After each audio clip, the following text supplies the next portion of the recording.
Welcome to E3, the biggest trade show the video games industry has ever known. Can you believe it? I'm here. I made it to the Electronic Entertainment Expo. We took a group of gamers along to experience it. We have great things coming up. Unreal will be awesome to play. And Zelda. Love Zelda. Can't wait to see the new Nintendo Wii! The new PlayStation 3. Halo 3. I gotta find out about it. I gotta know about it. It's gonna be the best year ever. Here we go. Yes, E3, that time of year when the entire games industry descends upon the five halls of the LA Convention Center to experience what video games are in store for the year ahead.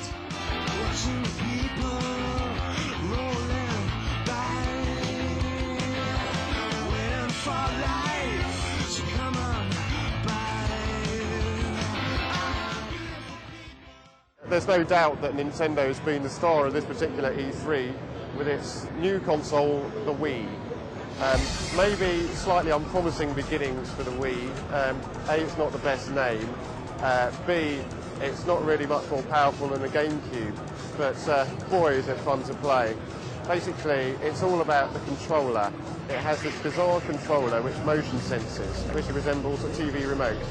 And it has an add-on bit known as a nunchuck, which is pretty much just a little thumbstick on a cable. And the two together allow you to do some really powerful gameplay. And also, a big part of the Wii plan is to appeal to people who don't normally play games. And there's no doubt it will do that when you can pick up the controller and just play sort of intuitively. For example, Nintendo has a game called Tennis. It's part of a sort of sports game package. And it's got to be the most intuitive game ever. Essentially, you grip the remote as if it was a tennis racket, and then to play a backhand, for example, you go like that, forehand like that. If you want to put topspin on, you actually roll your wrist when you're hitting the ball. That's classic Wii action. Another fantastic thing about the Wii is that when it comes out, it's going to have one serious launch lineup. There's going to be the new Zelda, Twilight Princess, Metroid Prime Corruption, WarioWare Smooth Moves, which is absolutely insane, and possibly Super Mario Galaxy, plus the sports games. They'll all be there at day one. So for me, the Wii, undoubtedly the star of E3. Thanks, Steve. Our first trip then was to Nintendo's stand, where we bypassed the queues and got our gamer Javon to the front of the pack to try out Nintendo's new Wii console for himself. Hi you guys, I'm Javon and we're here at E3. We're at the Nintendo stand and we're checking out the new Nintendo Wii, previously known as the Nintendo Revolution. What's so great about this console is this revolutionary controller. This controller is going to be the size of a little remote. It's called the Remote. It also comes with a nunchuck, a complementary addition to the control, so in the game you can use it as a sword and a shield, or a bat and a glove, or a pair of boxing gloves. You can connect up to 4 controls in the system using a Bluetooth wireless connection. It has 10-meter distance, so you can play from afar or really close. Also, another feature of the Nintendo Wii is this connection to the internet. With this connection, you can leave your system on all night and download updates for your games or new games from like 20 years old, like Super Mario, Legend of Zelda, Metroid, and have great experience. It uses low power consumption, so you can leave it on all night. This game is supposed to be released at the end of this quarter, and it's supposed to be affordable at a great price. Now you guys, let's check it out. The first game Javon was able to playtest then was the much anticipated Zelda, the latest in a series of classic role-playing games from Nintendo. Hi you guys, I'm here at E3 trying out the new Wii controller. This is it. I'm playing one of the new hottest titles, The Legend of Zelda Twilight Princess.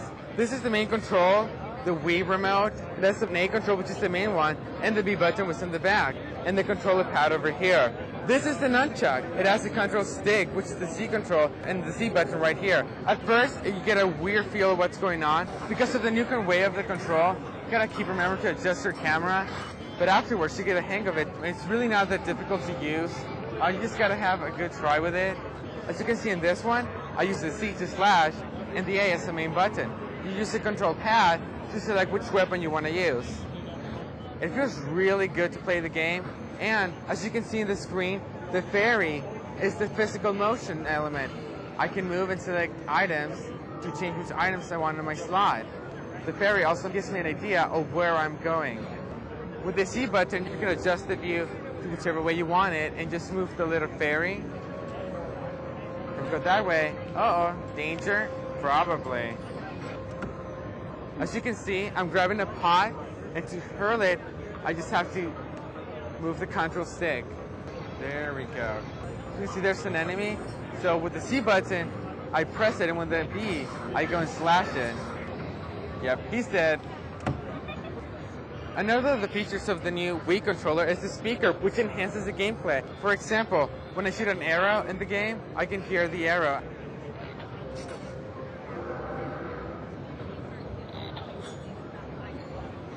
Listen. Awesome. Oh, baddies. Slash it, slash, slash. Shazam! You ain't got nothing on me. Keep on moving. I'm about to go into the boss battle, so wish me luck. Yay. What I have to do is see the little eye on his head, the sparkling thing. I have to shoot at it and then slash it in order to kill it. So here I am, running from the monster to get a good distance so I can aim at his eye with my bow. There we go, yeah. Awesome, awesome, awesome gaming. I'm using the right one to put on the heavy boot so I can pull him down with gravity. So then I'm heavier than he is. Then, once I bring him down to the floor, I take it up by pressing the left one and going to his eye. He's going to get a good taste of my sword. There we go. Slash the eye, slash the eye. Come on. Wake up, fatty, wake up. I got more on you. This ain't over. There we go. I kill him and I beat the level. Yay! Look at those graphics. They're really good. They really did work in the development of this game. It's quite an improvement from the last one, The Legend of Zelda: The Wind Waker. It has a feel like The Legend of Zelda: The Ocarina of Time for the Nintendo 64, which was a great hit. This is going to be a great title for the new Nintendo Wii because it offers great adventure, great gameplay, and innovative control. The fact that it's got the new control, it makes it a great challenge to keep on playing. Okay? Thank you, guys. Zelda had introduced Javon to the Wii's new controller, which is supposed to be wireless. So what was with all the wires attached? Here at E3, they have it with a cord for the game. Just to let you know, in the real game, you won't need the cord. It has a blue wireless connection. They just have it here for security purpose. They don't want nobody to steal anything. And so it was on to a game of Tony Hawk's Downhill Jam. Playing this time Tony Hawk's Downhill Jam for the Nintendo Wii. This time what's so revolutionary about this game is that instead of using the game the conventional way, like I did for the Zelda game, you use it sideways. You will think that feels like pretty much like a regular controller, you know? Not at all. Instead of using the directional pad to move, you tilt the control sideways to direct yourself. And you use the 1 and 2 buttons to do tricks, jump, and gain speed. And when you build enough boost, you just shake it. And it's very sensitive, so if you go like this, probably not a good deal. It doesn't take that much to get through it. You use the directional pad this time to select your character and to select the course you're going to. I'm going to go to San Francisco. So here we go. I'm tilting to gain speed. It takes a while to get used to just because of the fact that instead of like using the directional pad, I'm tilting it to direct myself. But it's also really interesting because have you ever done that before? It's a new time experience, and I'm going to the wrong direction. To turn, you just gotta tilt it. It gets you back on track. I smashed one of the other characters. And overall, it looks like a really good game, you know? You guys are gonna love it. Woo! Thank you! And if skateboarding's not your thing, Nintendo was proud to introduce a number of sports games in its Wii Sports package. The first of which Javon got to play, being Wii Sports Baseball. This time we're going to play Wii Sports Baseball. So this time the Wii controller is going to be used like a bat. It is really enjoyable because you're playing a video game but actually swinging like if you had a bat in your hand. It's like playing real baseball, but in video games. Even though the switch is pointed that way, it actually is shooting. And it's like you're actually playing baseball. Also, as you can tell, I'm pretty bad at sports. If you have a kid who's like 5, 7, this is a good way to like get them interested in sports and also maybe interested in real baseball. As you can tell, you really have to know how to play baseball. Or like at least a good idea. There we go. That was a home run. Yay! Woohoo! Overall, this will be a great game to play, you know, with your dad, with your little brother, with your siblings. If you're interested in buying the Nintendo Wii, this is a good game to get. And whilst over in the UK, baseball just isn't cricket, Wii Sports also boasted a fun game of tennis for up to 4 players. This time I'm going to play Wii Sports Tennis. Kind of like similar way like the baseball game. It's just sensor motion. All you have to do is aim, move the control, and serve. To serve, you just lift the control up, and then forward, and then to keep on playing, just swing the control. It does have its tricky part, like you have to know when to swing the racket. It uses the sensor motion, so all you have to do is just pretend you're actually playing tennis. There really isn't much to it, just a fun element. You have a good time. Let's say you're with your friends and you want to play a quick game, have some fun. This is the game to play. Okay, well we're done here. Let's take another game. Next up was WarioWare Smooth Moves, a collection of bizarre mini-games that test your reaction times and quick thinking. This time we're checking out WarioWare Smooth Moves. This game uses only the sensor motion feature of the control. It doesn't really use any of the other controls. It's a family game, so you have to do like fun activities. Like I have to trace this one. Just basically go around the circle. Very sensitive. Just use the sensitivity of it. See? It uses the sensor motions in various ways. The handlebar. This one uses the sideways. I have to pop, pop, pop, pop. There we go. It's just little fun games for you to play. Like you have to twist it like open a key, or this one's used like a dumbbell. It's like exercising for real. There we go. It's like a driving game. Yay! The game's gonna last about 5 or 3 seconds. After that, it's done.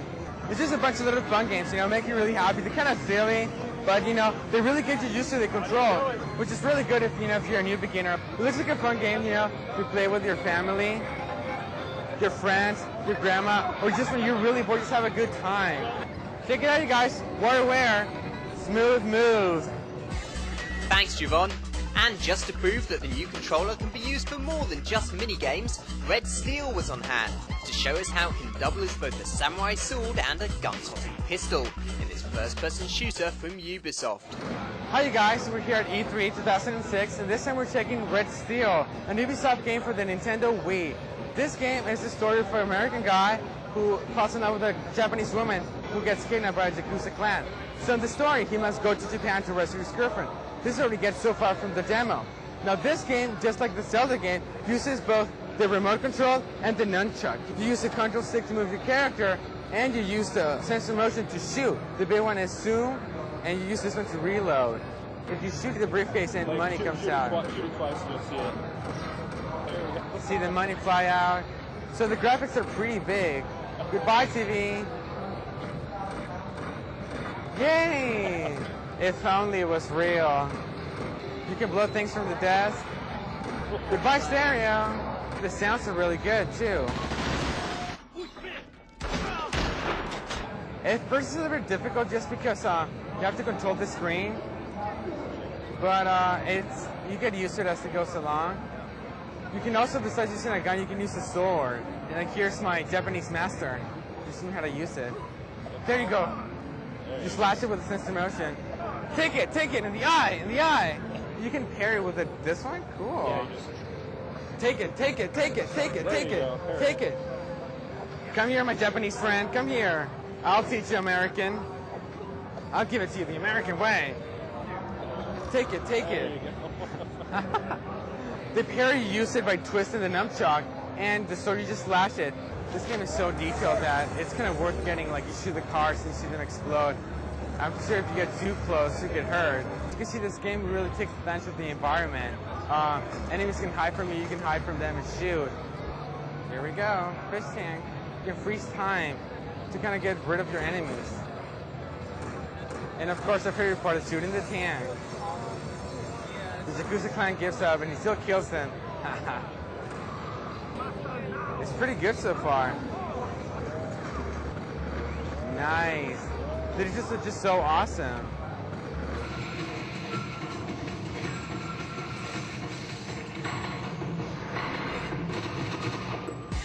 Next up, it was time for Javon to be one of the first people ever to get their hands on Super Mario Galaxy.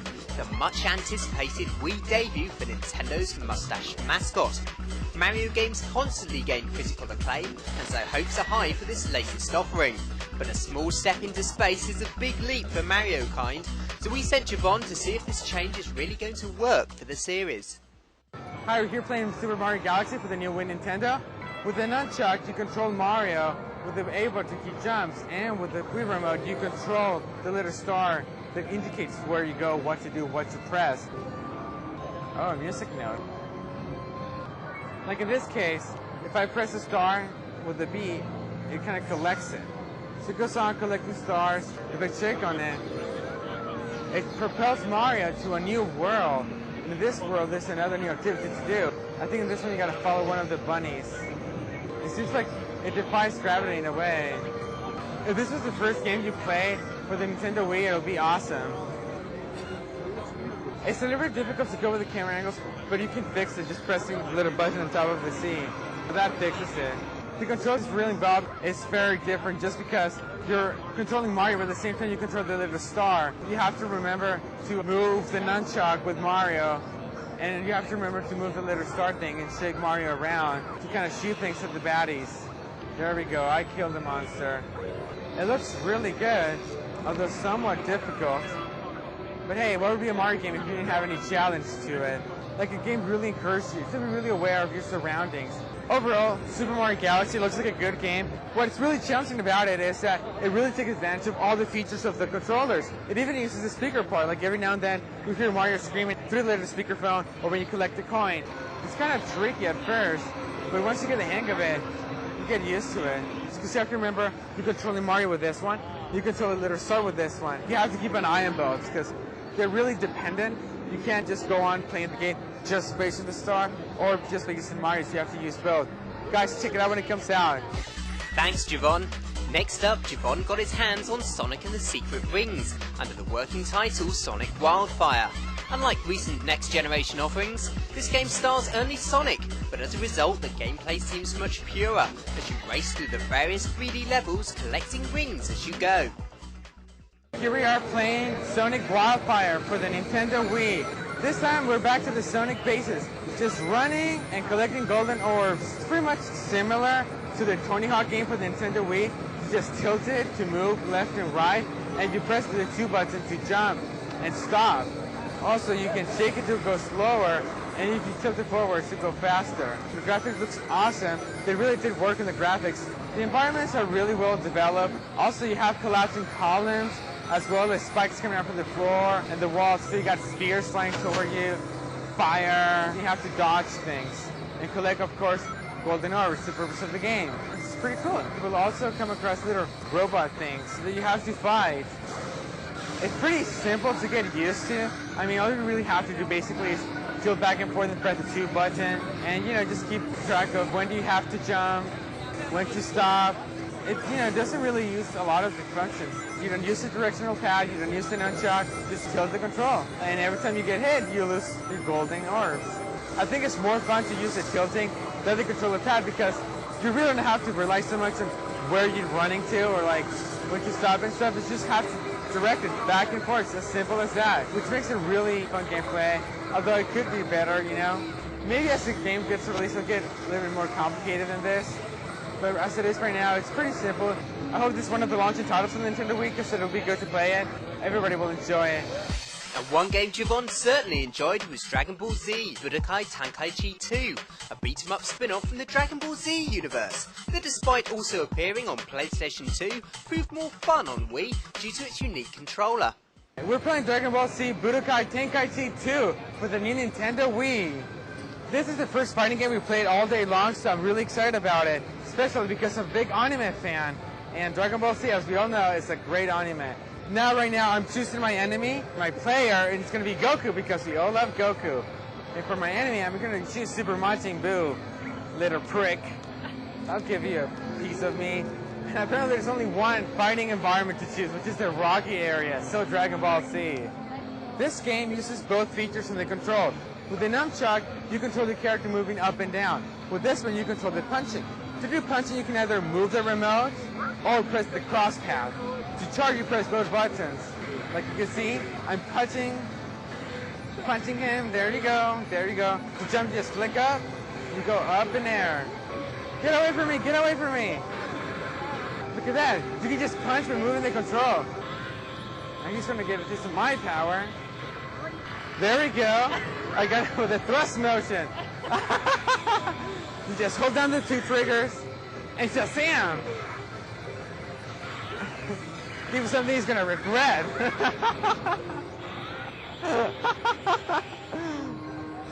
There you go. Take it, take it, take it. The game so far is pretty good. I mean, I don't even have to look at it and I'm fighting and I'm winning. This is so awesome. This is definitely a must get. You're gonna love it. It's awesome. There you go. Here's him, Goku, like you did in the cartoon. See? I'm winning, I'm winning. The control response is awesome. You don't have to do much and it responds like, I just shake a little bit and he gets it. Like, I can do the superpower without looking. And yay, we won! It looks really good. I like the fact that they keep the anime look from the cartoon. And it's not 2D, so they use their 3D elements really well. So it's a fun fighting game. If you love fighting games, this is the game for you. So check it out. Next up, Javon was tasked with controlling a bunch of monkeys in balls during a banana blitz. Not the easiest of feats to achieve, as you tilt the controller to try and keep your monkey on track and avoid falling off the edge of the various precarious levels. Hi you guys, here we are playing Super Monkey Banana Blitz for the Nintendo Wii. Although it looks really easy, actually it's quite challenging. It uses quite a lot of precision. And if you're not good with your hands, man, this game is going to be tough. It really is going to be tough. The controllers, although really simple, they're really hard to control. Like, if you go press down, he goes fast. If you go up, he slows down. If you go to the side, he tilts us. And if you press A, he jumps. Of course, I lost already. It's a game over with my gay little monkey. The game is really involved. It looks really like a lot of fun. And a challenge game, not just any fun game. It has a lot of mini games like jump roping, hammering, banana collecting, and staying on track of the little bridges. Now we're checking out some Super Monkey Ball mini games. It's a race hurdle and I'm running. You just gotta go back and forth and then jump. Look at me, look at me. I'm the loser. It's because I got the tiny one. You can't jump that much. The sensitivity of this game is so good. Like it really actually makes you move and you have to be really precise to know when to jump. Because if you do it a second later, you didn't do it in time.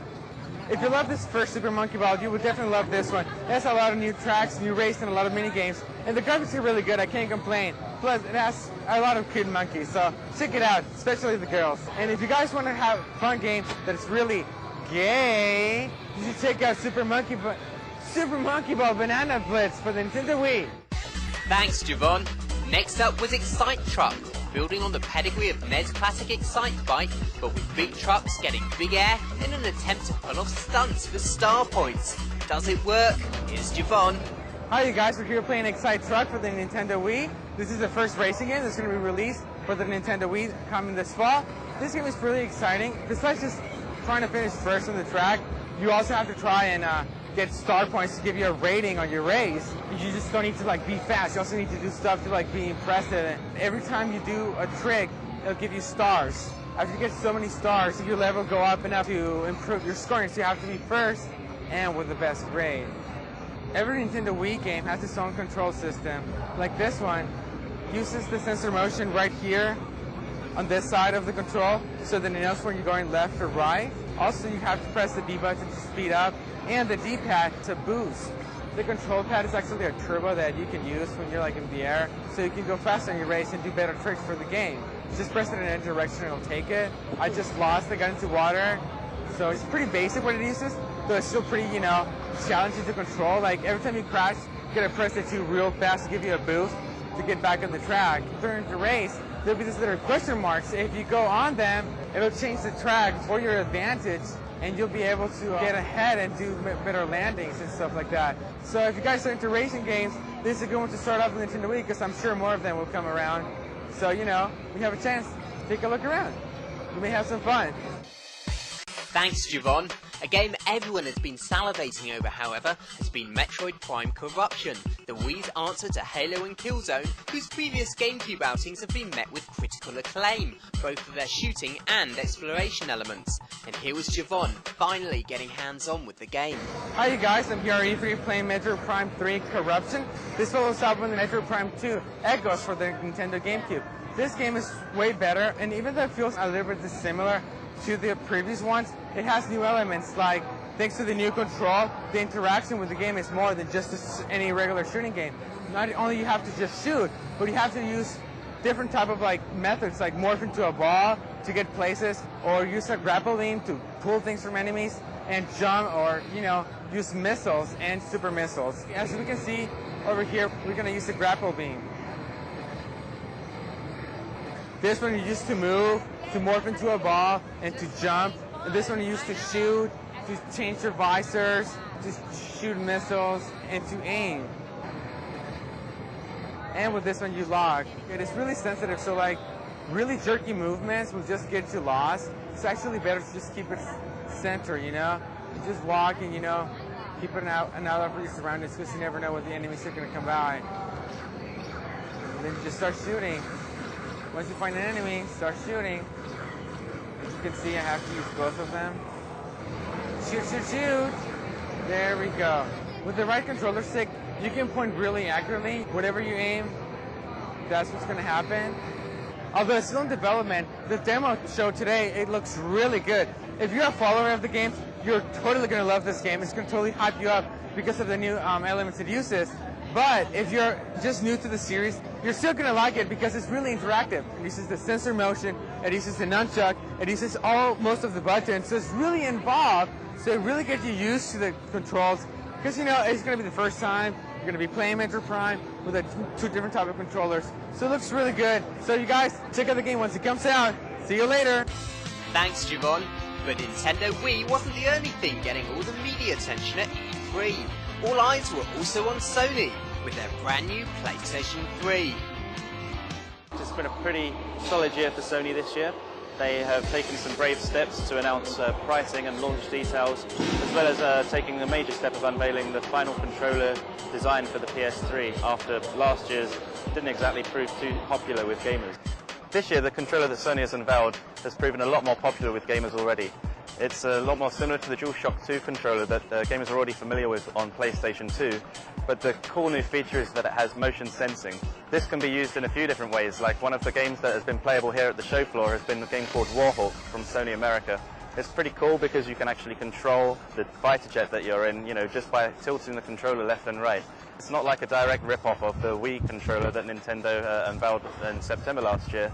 It's more like just to add value to the different ways that you can play games on the PS3. I think the two controllers, they operate in slightly different ways to each other, which is going to mean at the end of the day, better choice for gamers. One of the hot topics in the months running up to the show has been, is the PS3 going to be really capable of the mock-up demos that were shown last year? The answer is kind of no, basically. The games look pretty similar to what we're seeing on 360 since last year, and this is becoming quite obvious now, but it's still cool, and Sony has been quite generous about letting us see what the PS3 can do. For example, they had a load of PS3 playable kits on the floor, running off of the pretty much final development kit hardware. From that we can get a good idea of what the PS3 will really look like when it's released. There's going to be two different packs that you'll be able to get for PS3. You'll have your basic version, which will come with a 20 gigabyte hard disk. That's going to retail at about €500 and $500. But the sort of hardcore gamers are probably going to be more interested in the more high-level pack, which is 60 gigabyte hard disk included, and that's going to be about $600 and €600. The problem with Sony PlayStation 3 this year is that there is no real killer app video game title. There's a bunch of high-quality software, and a lot of third parties are showing some cool stuff, but I think they're saving their real big guns for Tokyo Game Show later this year. Thanks, Adam. Here's Dan. Hey, how's it going? I'm Dan here from United Games at E3 2006. I got an early media access pass, so that means I get in 2 hours before all the other poor saps have to wait outside. And I'm looking forward to PlayStation 3, the next generation console, and also check out some of the great next generation games that are coming out. Let's go give it a try. First up was Genji, Days of the Blade, which dramatizes historic battles in ancient Japan. Now it's time to play Genji 2. So the first game I played was Genji 2, and as soon as I picked up that controller and started actually playing the game, I said, oh my God, what a disappointment. Genji 2, you know, you gotta work on the camera angles, and the graphics really need to be beefed up. For a PlayStation 3 game, the graphics sort of look PS2-ish. I talked to the developer of the game for a bit. He says based on historical facts, and I don't know in history about any little demon orcs coming out and actually attacking samurais. But other than that, the game's pretty good. There's just a couple of quirks they gotta fix. If this is the first time you pick up the game, it's nothing you haven't played before. Button mashing, running around, it's sort of Onimusha is. But for fans of the genre, I can see definitely people picking it up and actually playing it and enjoying it, getting into the storyline. So you can swap between characters in the middle of a battle, and there's a little bullet time reel a la Max Payne. Well, enemies surround you, and you have to press a number of button combinations to counterattack them. When I switched characters and got the guy with the huge pole with the hammer, there's really a big recovery time to it, because you can't expect a quicker recovery time with a hammer than with two light swords. You can feel the weight of that pole as he's swinging it. It does look like he's gearing up to hit a home run out of the park. Nothing beats knocking some enemies into the air with a huge pole. I give it a, and I'm being very lenient here. I'll give it a 6.5 to a 7. Oh dear, never mind Dan, perhaps Warhawk will do it for you, a multiplayer shooter that'll be available on the PlayStation Network. The game I'm about to play right now for the PS3 is Warhawk, and it's the first game to use the tilt motion sensor in the PlayStation 3 control. Looks pretty good. Okay, so now I just finished playing Warhawk, ladies and gentlemen. Great game. Very promising now. Now this reinstalls my faith in the PS3 lineup. When you pick up the controller, there's no really steep learning curve. You just pick up and tilt, and the plane responds automatically. It has a very natural feeling to it. The only sad thing I couldn't do was a whole backwards loop. I did try turning the control a whole revolution around, but it wouldn't follow. But the one thing I did like was the tumbles and the barreling down the sky. Very good. What I really like is when you cut through the clouds. It felt very natural dodging through the mountains and dodging other enemy missiles and everything. Reminiscent of Star Wars, you know, and going in there and just shooting other crafts down from the air and just flying around destroying big carriers. The reason I like it is because it has more interaction with you tilting the control and the plane actually responding to your every move. You know, you're just not limited to your thumbs anymore. You know, I can't praise it enough. It's a very good game. Thanks Dan. Next it was Resistance Fall of Man, a first-person shooter from Insomniac that, despite a historical 1950s setting, nonetheless pits humans against aliens. Insomniac's Ted Price explains. Resistance Fall of Man is a first-person shooter set in Great Britain in 1951. If this is the 1950s that we don't know. For example, World War II never occurs in our version of history. The first time I played this game, I thought, you know, it was another Medal of Honor, but you can see you're not fighting Nazis, you're fighting aliens. The storyline is going to be really hard to get into. Seeing that World War II never happened and said you're fighting something or that I've seen before in Starship Troopers. What the bloody hell am I supposed to be fighting? Are those like lizards? But the graphics and the physics are very good. When you shoot walls, the bullet holes actually stay there when you return. And the wall, the bullets stay right there. Yeah. That's very, very neat. And you get a nice cement spray coming up there. One of the cool things about the PlayStation 3 is we can show a lot of detail. About that alien jumping in that guy's back, that just shows that the enemies interact with your allies no matter what the situation is. And if you don't get that alien off your ally's back, it's pretty much done for. Let me see if I can get to happen again. Yeah, there. See, I can shoot him off. And now that guy's safe. And he can accompany me to the end of the level and help me beat these guys. The characters interact with each other without you having to be around. Although, as you can see at the end, they didn't provide much cover for me when I got shot. I saved the guy, no one saves me. But all in all, it's a very good game. Looks promising, just little minor details you can add. Is there any way to like parry against the wall and pop out? We don't have anything like that right now.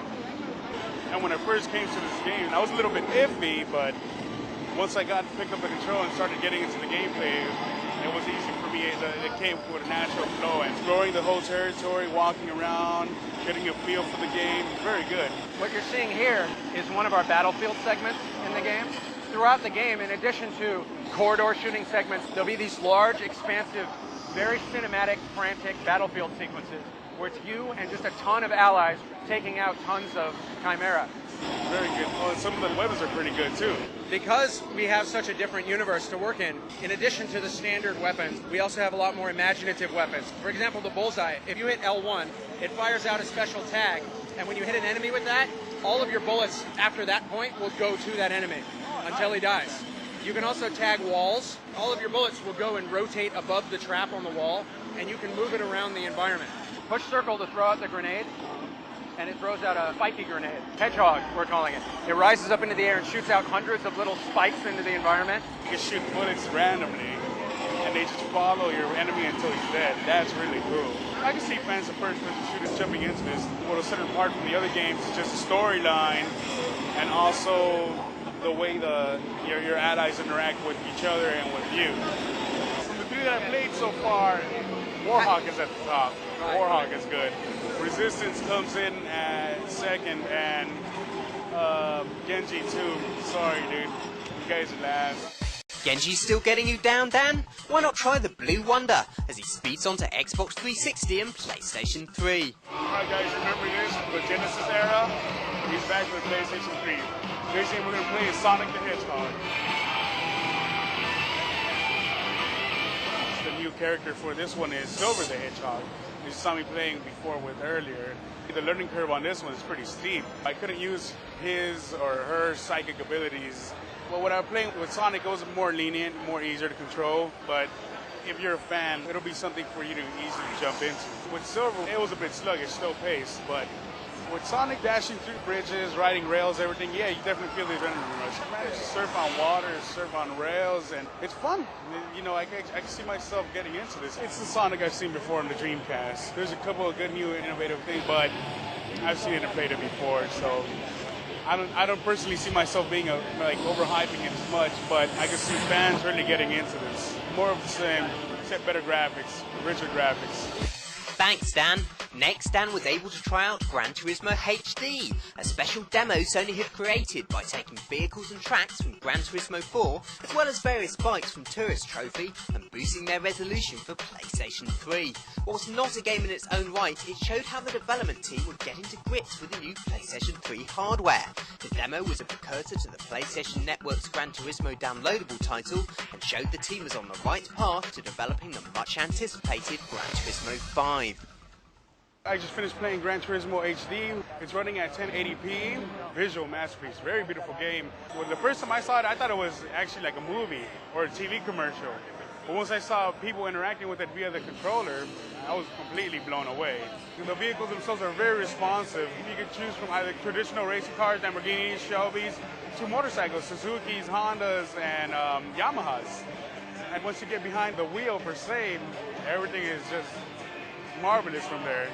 When you're driving down the road, you see everything reflect right off the vehicle, the trees, the lighting, everything. It's beautiful. This really showcases the capabilities of the PS3. When I would use the Suzuki Blue motorcycle, I fell off a couple of times. One little bump against the wall and you're battling to regain control of your motorcycle when you're going 200 miles per hour. Not to mention that I only had one gear going at 80 miles per hour and everyone else was overlapping me, going around 200, 250 miles per hour. But it was fun. As far as this being a PlayStation 3 title, I really see it showcasing and highlighting everything that the machine has to offer. Lush graphics, great physics. I don't see no reason why not to get into it when this one comes out for the PS3. Next, Dan got to play Heavenly Sword, an action-adventure that makes a graceful ballet out of brutal combat. The game I just finished playing is Heavenly Sword. Very good game, very good game. A visual masterpiece, I would say. Graphics are some of the best I've seen so far at this year's E3. So far, the demo that I played is heavily combat-based, but to many people, I just see it like the old Final Fight, which is with swords, and like the way you can grab your enemies, fling them around, pick up barrels and toss it at them, pick up tables, toss it at them. You know, that's pretty neat. You can even pick up their own weapons and throw it back at them. The combat system is also easy to grasp. When there's multiple enemies attacking, you can easily evade and ward off these enemies. But it's also many other things integrated into the game, so it's not just run around, slash, kill, watch, rinse, repeat. At the bottom, I don't know if you saw it on the screen, you can see some little red dots. Those are accumulating style points. The more you kill with style, the more points you get. And ultimately, once you fill up that bar, you go into a cut sequence, killing with style. It's not about just killing, hacking, and slashing.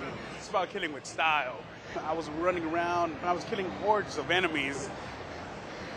Spinning around, bringing out chains, using their own weapons against them, and the game never slowed down. And running up walls, you gotta press up, X, you gotta do a couple of button mashing combinations, leaping a couple feet into the air to destroy the final boss, where you kill with such a grand finale that'll put all your other kills to shame. It's great, it's a lot of fun. Visually, this is a great game, doesn't slow down, very rich and fluid graphic. So I'll put this one in my top category along with Warhawk. A good game. It'll be worth your money and your time. Thanks, Dan. Next, we asked Dan what he thought so far about the PlayStation 3 and its new controller. So it's not the boomerang control that we saw at last year's E3. It retains more of a PlayStation 2 feel to it, and it's not necessarily a bad thing. It's something we're all familiar with. Some of the game developers are actually finding good ways to make use of some of the new features on this, like the tilt motion with Warhawk. That was very good. The only thing that did seem to bother me a bit were the L2 and R2 buttons. They felt like they were about to fall off. After experiencing last year's CGIs, experiencing these games firsthand today, I can see the graphics really live up to the hype and expectation of the PlayStation 3.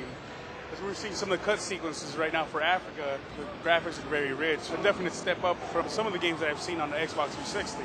Some of them are cut above my expectations. Warhawk, Resistance, Fall of Man, even Sonic the Hedgehog has its glory moments. I see room for improvement for some games, and I'm hoping we can get our hands on some more games. Next, Dan was joined by Karina to challenge him to a game of Sega's Virtual Fighter 5.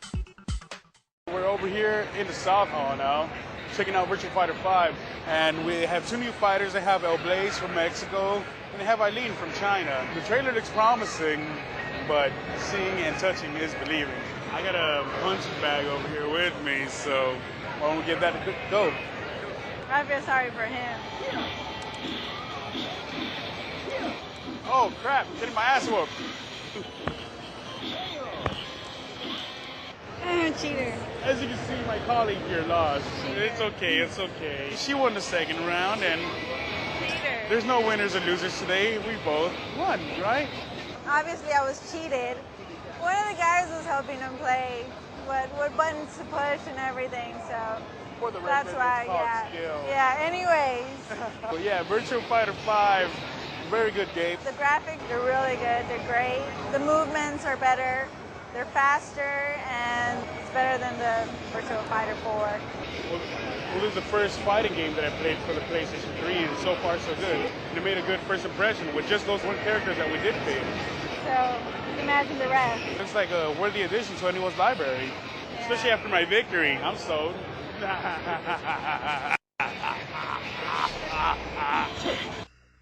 Not impressed by Dan's cheating, Karina tried a few backhanded moves herself, not to mention a few four-handed swings too, as she got to check out the PlayStation 3 version of Sega's Virtual Tennis 3. I'm about to try the Virtual Tennis 3. The graphics look pretty good so far, so we'll see how it goes.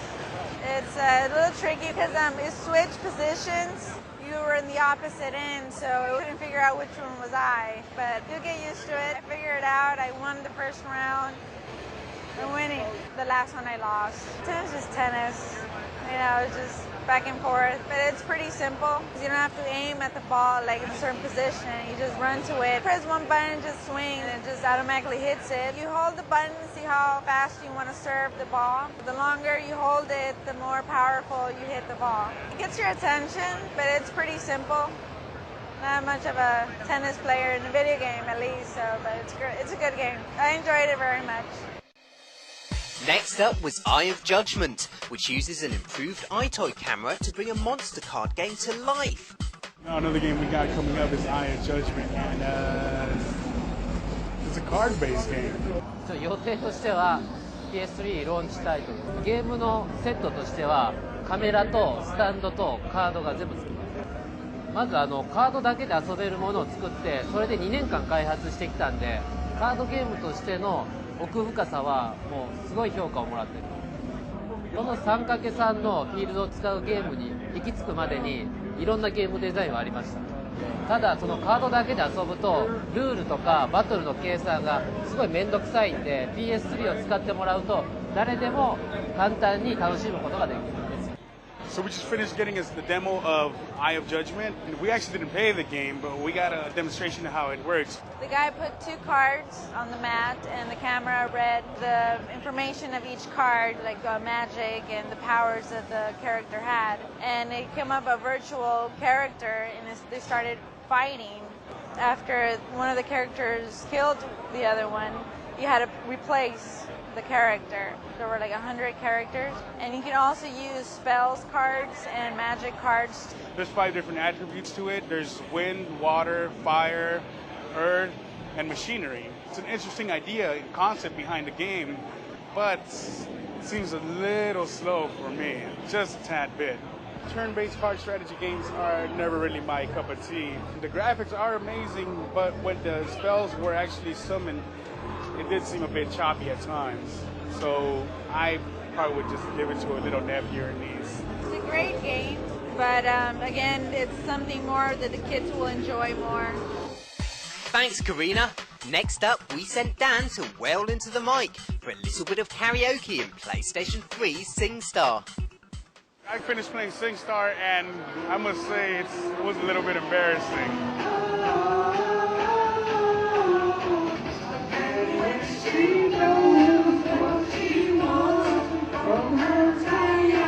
I didn't want to play it.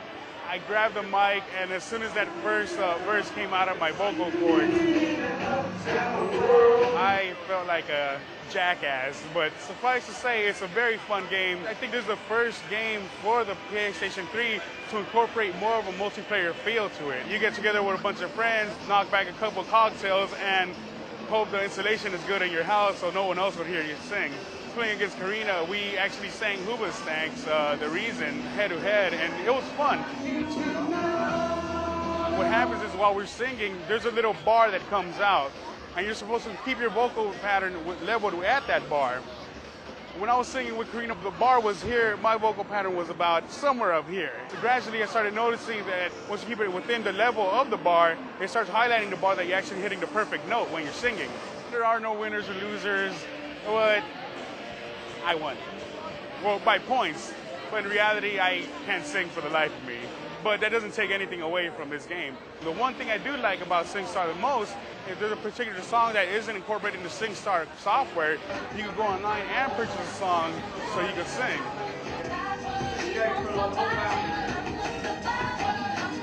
It incorporates the eye toy so you can play against other opponents over the internet. And depending on how good you are, you can be either an international superstar or an international embarrassment.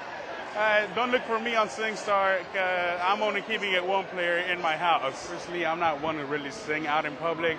It's embarrassing, yeah, once you pick up your microphone and start singing, but once you get over that embarrassment, it's a lot of fun.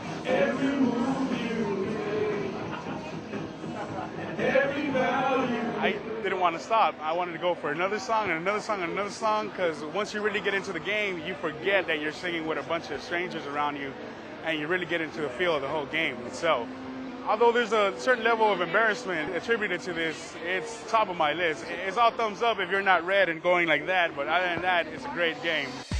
Next, Dan was given the chance to see the PlayStation 3's user interface in action, which aside from loading games, can also access music, movies, and photos. Scroll through on your own, flip them around, or just hit the start button and that creates its own slideshow. Backspace out, and then it goes right back to your menu where you hit music. Music is MP3 and 8 tracks. That's A-T-R-A-C, not 8 tracks. Band, you select your album, pick your song.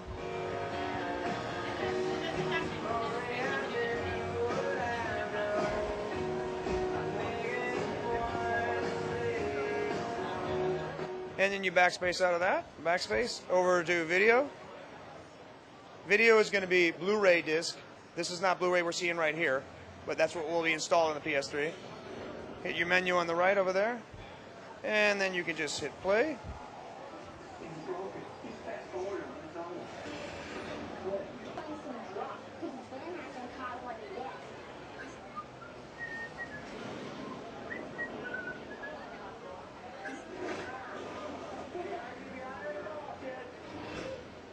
Backspace out of your video onto games. Games are not set up in this particular demonstration.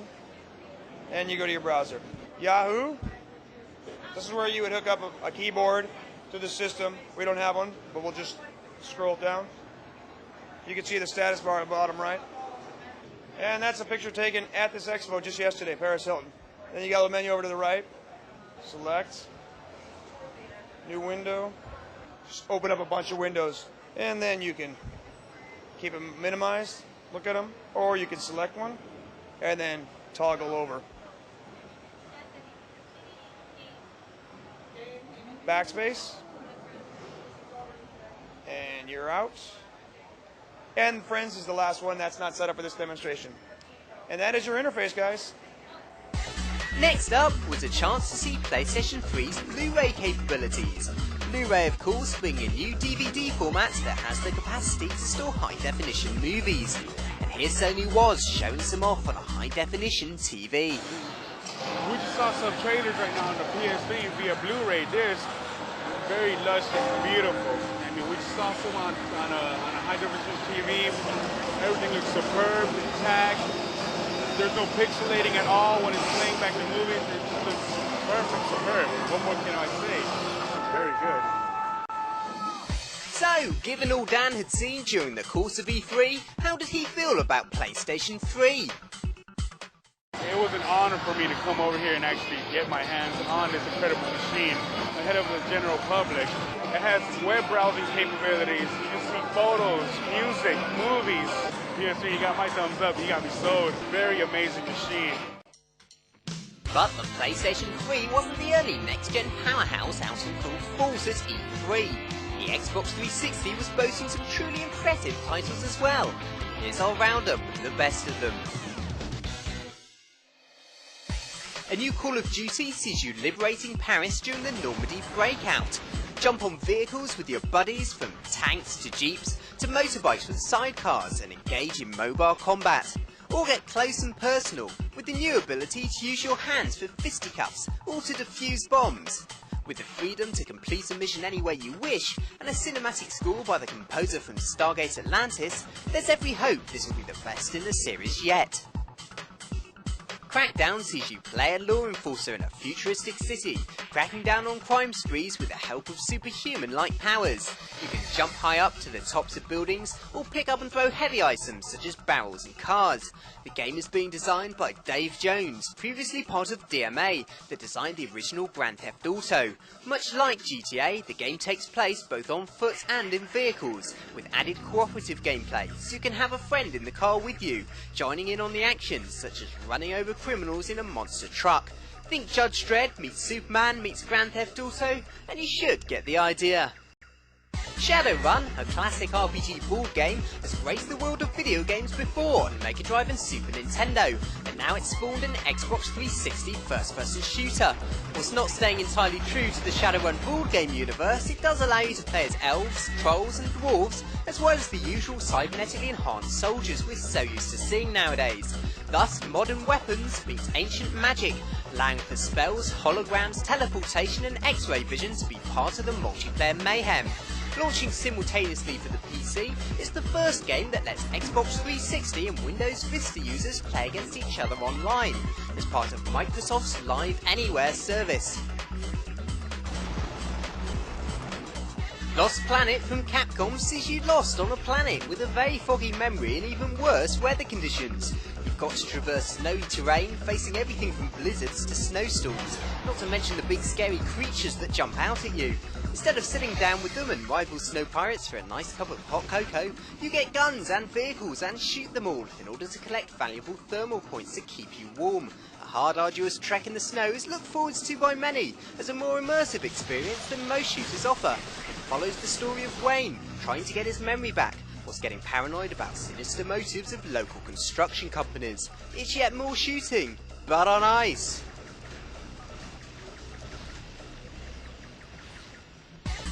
The popular PC shooter Fear is winging its way to Xbox 360, with new levels, new weapons and live-enabled online play.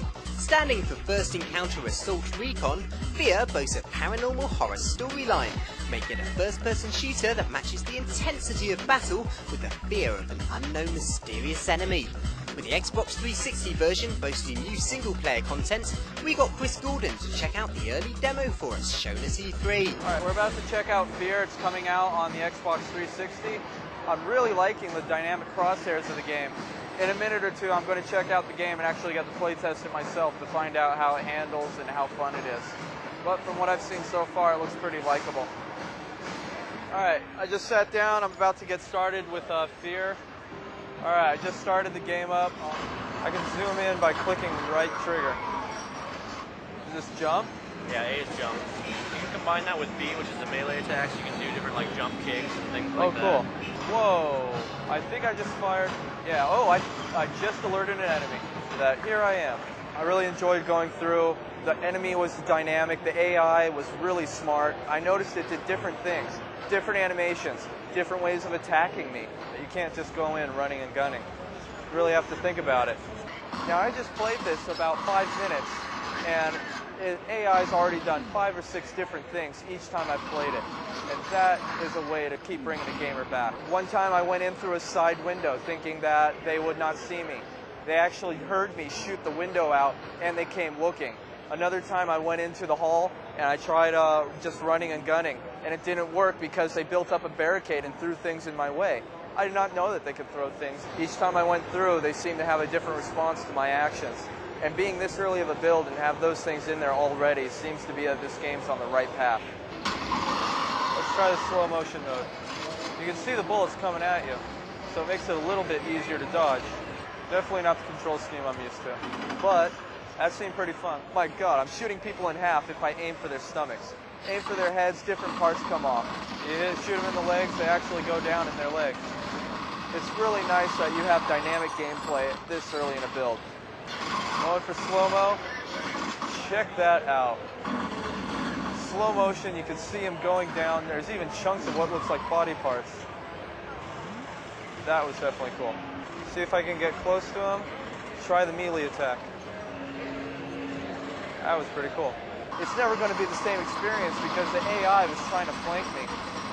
AI was doing all it could to figure out what I was trying to do, where I was going. That's a really, really nice dynamic.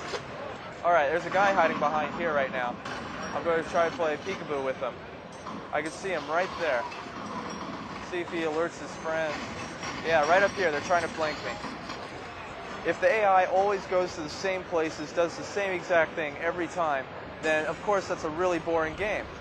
You can't play that again and again because you'll get bored of it.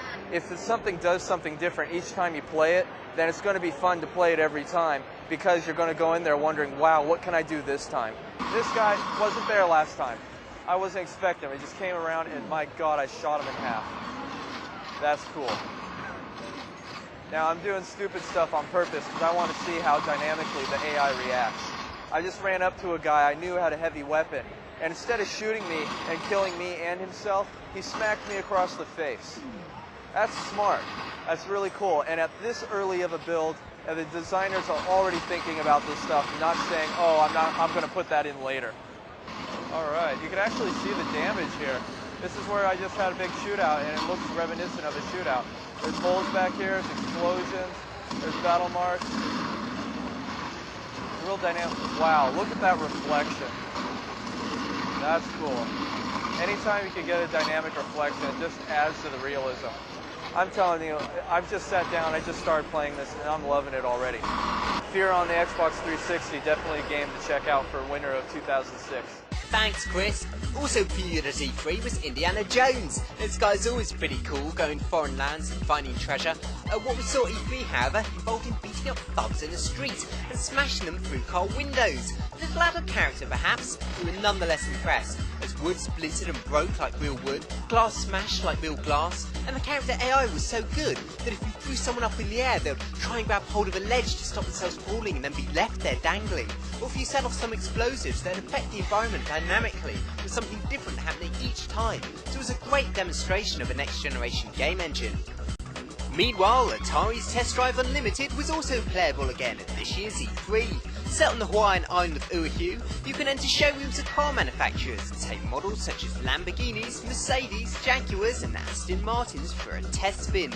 It's an unlimited test drive, but you can also enter race challenges and earn money to buy your own house and garage and deck it out with all the cars you could want. You can even dress your character or customise the car just as you want it and then take it for a spin on the island. Atari have worked for ages on this one, and it shows. Set in the City of Lights itself, Rainbow Six Las Vegas sees you playing a recon expert, heading up a team charged with foiling a terrorist cell. Each team member has a speciality, from weapons and demolition to long range and electronics. They even seem intelligent, lending advice throughout the game. You give the orders though.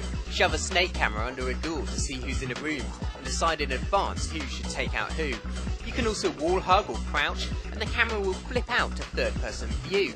You can open doors sneakily, without having to stand right in the doorway getting shot, and there's freedom to enter a building anywhere you want, even abseiling down the side of it. With a multiplayer mode where you get to create your own custom character, and the original team from the acclaimed Rainbow Six 3 working on it, fans are hoping that this is both a return to form and an impressive next-gen debut for the series.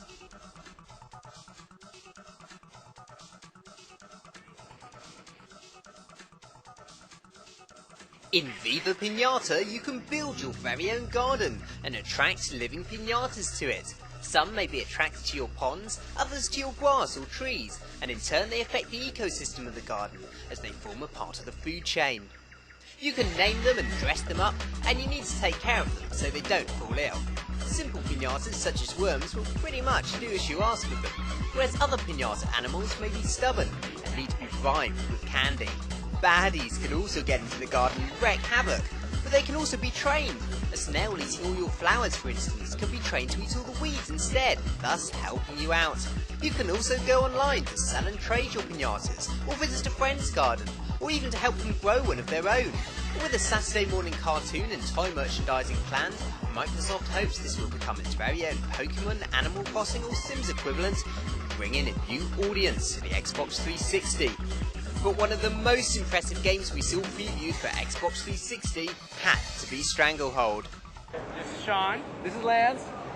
We're here in front of Stranglehold, John Woo's cinematic game, done a lot in the similar style of Max Payne and Max Payne 2, very cinematic. We're just about to go in and check it out and see what's going on. We're looking forward to a top-notch action thriller movie game. John Woo, man. John Woo, bringing the pain, baby. A city set to explode. Two rival gangs.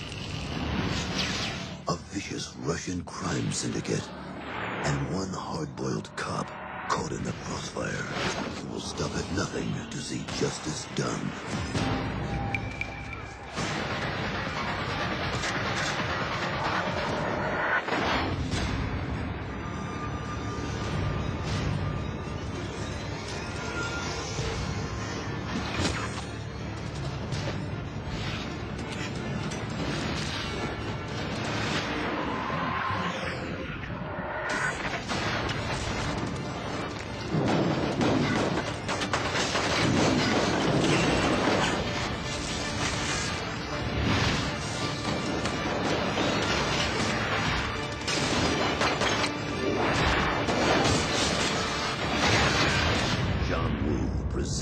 Stranglehold. We just came out of John Woo. Oh my God, it's sick. I don't even know what to say. I'm freaking out. It's totally cinematic gameplay. Totally. Oh my God, you have no idea. You're in the movie, but you're in the game. Yeah. You're in the movie, you're in the game. I mean, you could do anything. I mean, you can slide on those little carts and everything. Just land, slide. Just goes. Two-fisted action, double guns, pumping, blazing away. You can dive on down rails. Slow motion too. You sit there and just slide down, ba ba ba ba. Down the banister. You can slide down. Or the up. banister. You can run up it too. It was amazing. Run up the banisters. You can dive onto mobile catering carts. So you slide on it and dive, and then it rolls. Everything in the environment is breakable too. I mean, it's totally everything. environmental. You can destroy anything you shoot at. Walls, the tiles, individual tiles in the walls, they all get shot off. Like you'll shoot someone with a shotgun and it goes through them, and the tile behind them will actually explode still.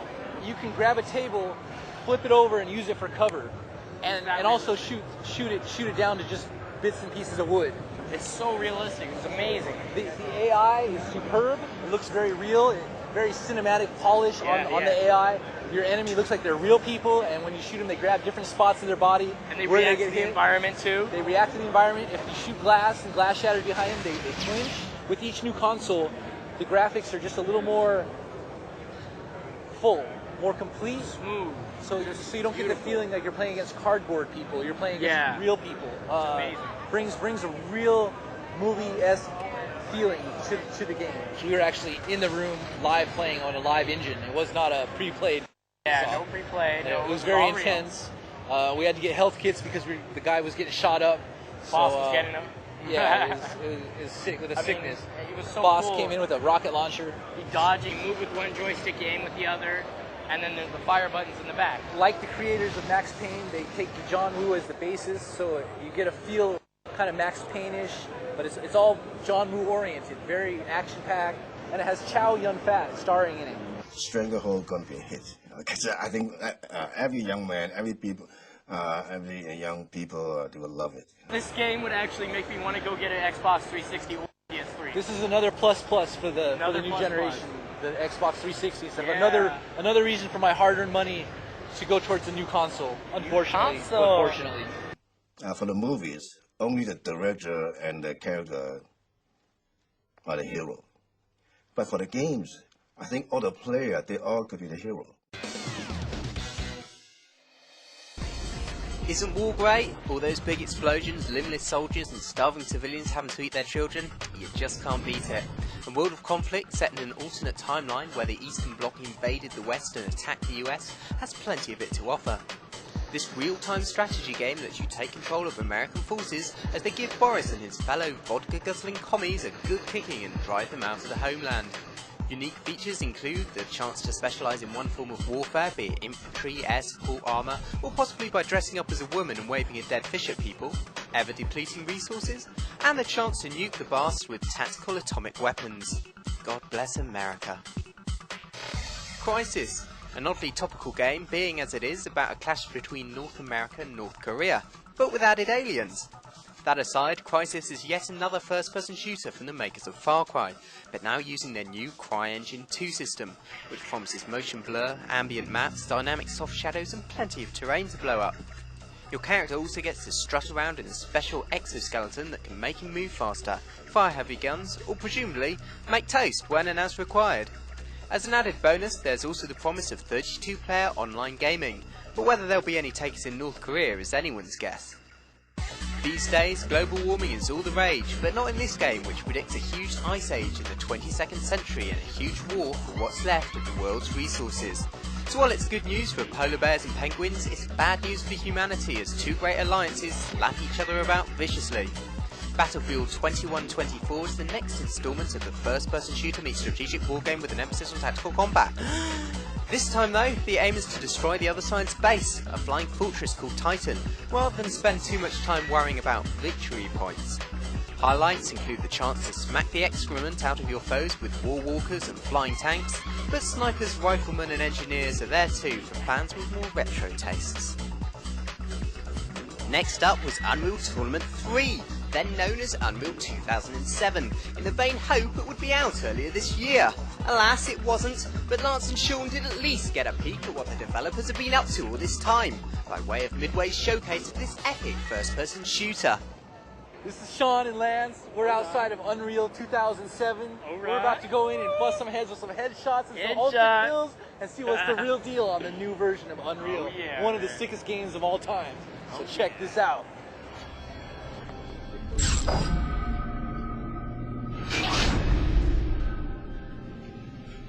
In 2291, in an attempt to control violence among deep space miners, the Leandering Mining Corporation established a series of leagues and bloody public exhibitions. For 50 years, the fight's popularity grew with their brutality. Then, The war came.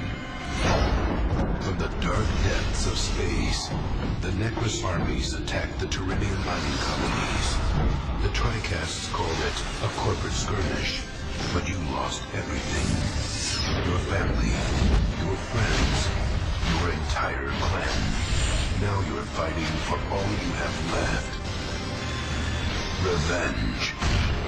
From Epic Games, the studio that brought you Gears of War, Unreal Tournament 3.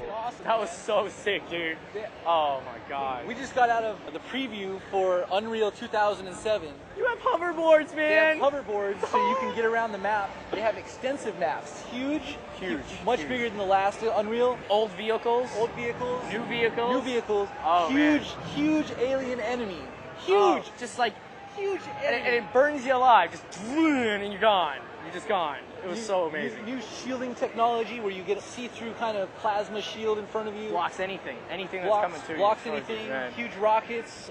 Always have to bring the blue orb like before. Remember? Bring the blue orb. Yeah. It's one of the conquer missions. It's a new level called War Mode. War Mode. Yeah, you're just going through and you're just totally trying to take over everything. Trying to transport the orb to the ending of the map. Yeah. And you take like little designated spots, so you take over that spot, and once you actually put the orb in, you can actually like take over turrets that they used to have and walk into the turret, start firing with it.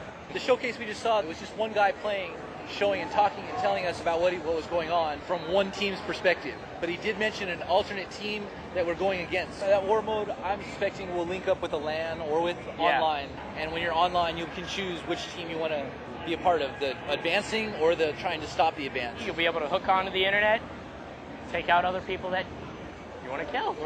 You have a whole little troop posse that you wander with. They have vehicles. Yeah. So you get in the vehicle. The vehicles that we saw has up to 4 spots that you can sit on it. And you can actually, like with your hoverboard, you can actually link onto the vehicle and actually jump into the vehicle and sit on like a turret or whatever's open. You can draft. You can draft with the hoverboard on the vehicles. You know everyone's going to trip over that one. Everyone loves hoverboards. Did not have that so before. Awesome, man. Oh my vehicles capable of carrying up to like 8. 6 or 8 or something. Between 6 and 8. So That's you what can it grab was. all your people and jump on it and grab a turret. Huge, like, it would go into siege mode, and like this big gun comes out, huge, and just starts charging up. You see it go down the barrel, and then just fire it at it, and it was totally obliterated. They had it was amazing. Really great mobile rocket. When it gets ready to fire, it plants some stationary legs on the ground. Yeah. So to stabilize it, and then it fired at some ships that were coming from the sky. Yeah. It was incredible. It was amazing. It was like a battle from the stars coming to the planet, and we were right there with it. It was total so next cool. step of first-person shooter game right there. And it brought the unreal cleanliness of the definition of characters. The profile is very clean. Lasers, you could tell exactly what was happening. It had very good panoramic horizons. Yeah, from the cinematic part where it comes in and actually shows you what you have to do, and that totally zooms you in. That was the hook right there. See like little snow and rocks and icebergs out in the ocean, and then you go in and you see like a little mountain range. It's a more epic scale than the other Unreals. I can compare it to Halo in the epicness, how you see the space and the sky and the planet all in one shot, and the epic battle. If you're an Unreal fan, of course, you're just going to totally be in there. You're just going to zone in. You're going to want to beat everything. But I mean, the new things are just going to blow your mind. I mean, you have no idea. But I mean, for the people that are not really used to it and everything, I would assume they would like the epicness, as he said. If you're not too familiar with first-person shooters and stuff, Unreal's pretty easy to catch on. Give yourself 5-10 minutes to familiarize yourself with some of the weapons and buttons, but it's real easy to play. Yeah, any person would actually like this game. They would get hooked. You look at the sky, perfect. I mean, the graphics were amazing. I mean, it's just the way it was. It'll hook any person. If you like first-person shooters, you have to check this out. You have to check it out. You have to check out Unreal 2007. And if you yeah. just like games, period, if you don't get this, then you fail at life. Yeah, but you are a failure of a gamer. Of a gamer. You got to play Unreal 2007. It's just non-stop action. Get this guy's T-shirt right here. Get this guy's T-shirt. He's got the T-shirt. Action going Unreal right action. Great. If you play any Unreal before, you'll know what we're talking about. Yep. Thanks, guys. Have you ever felt the urge to have pointy ears and stab people? With the World of Warcraft's first expansion, the Burning Crusade, you can, with the newly available Blood Elf faction. Also present are the blue-skinned Draenir, a purer, less mutated strain than players may already be used to.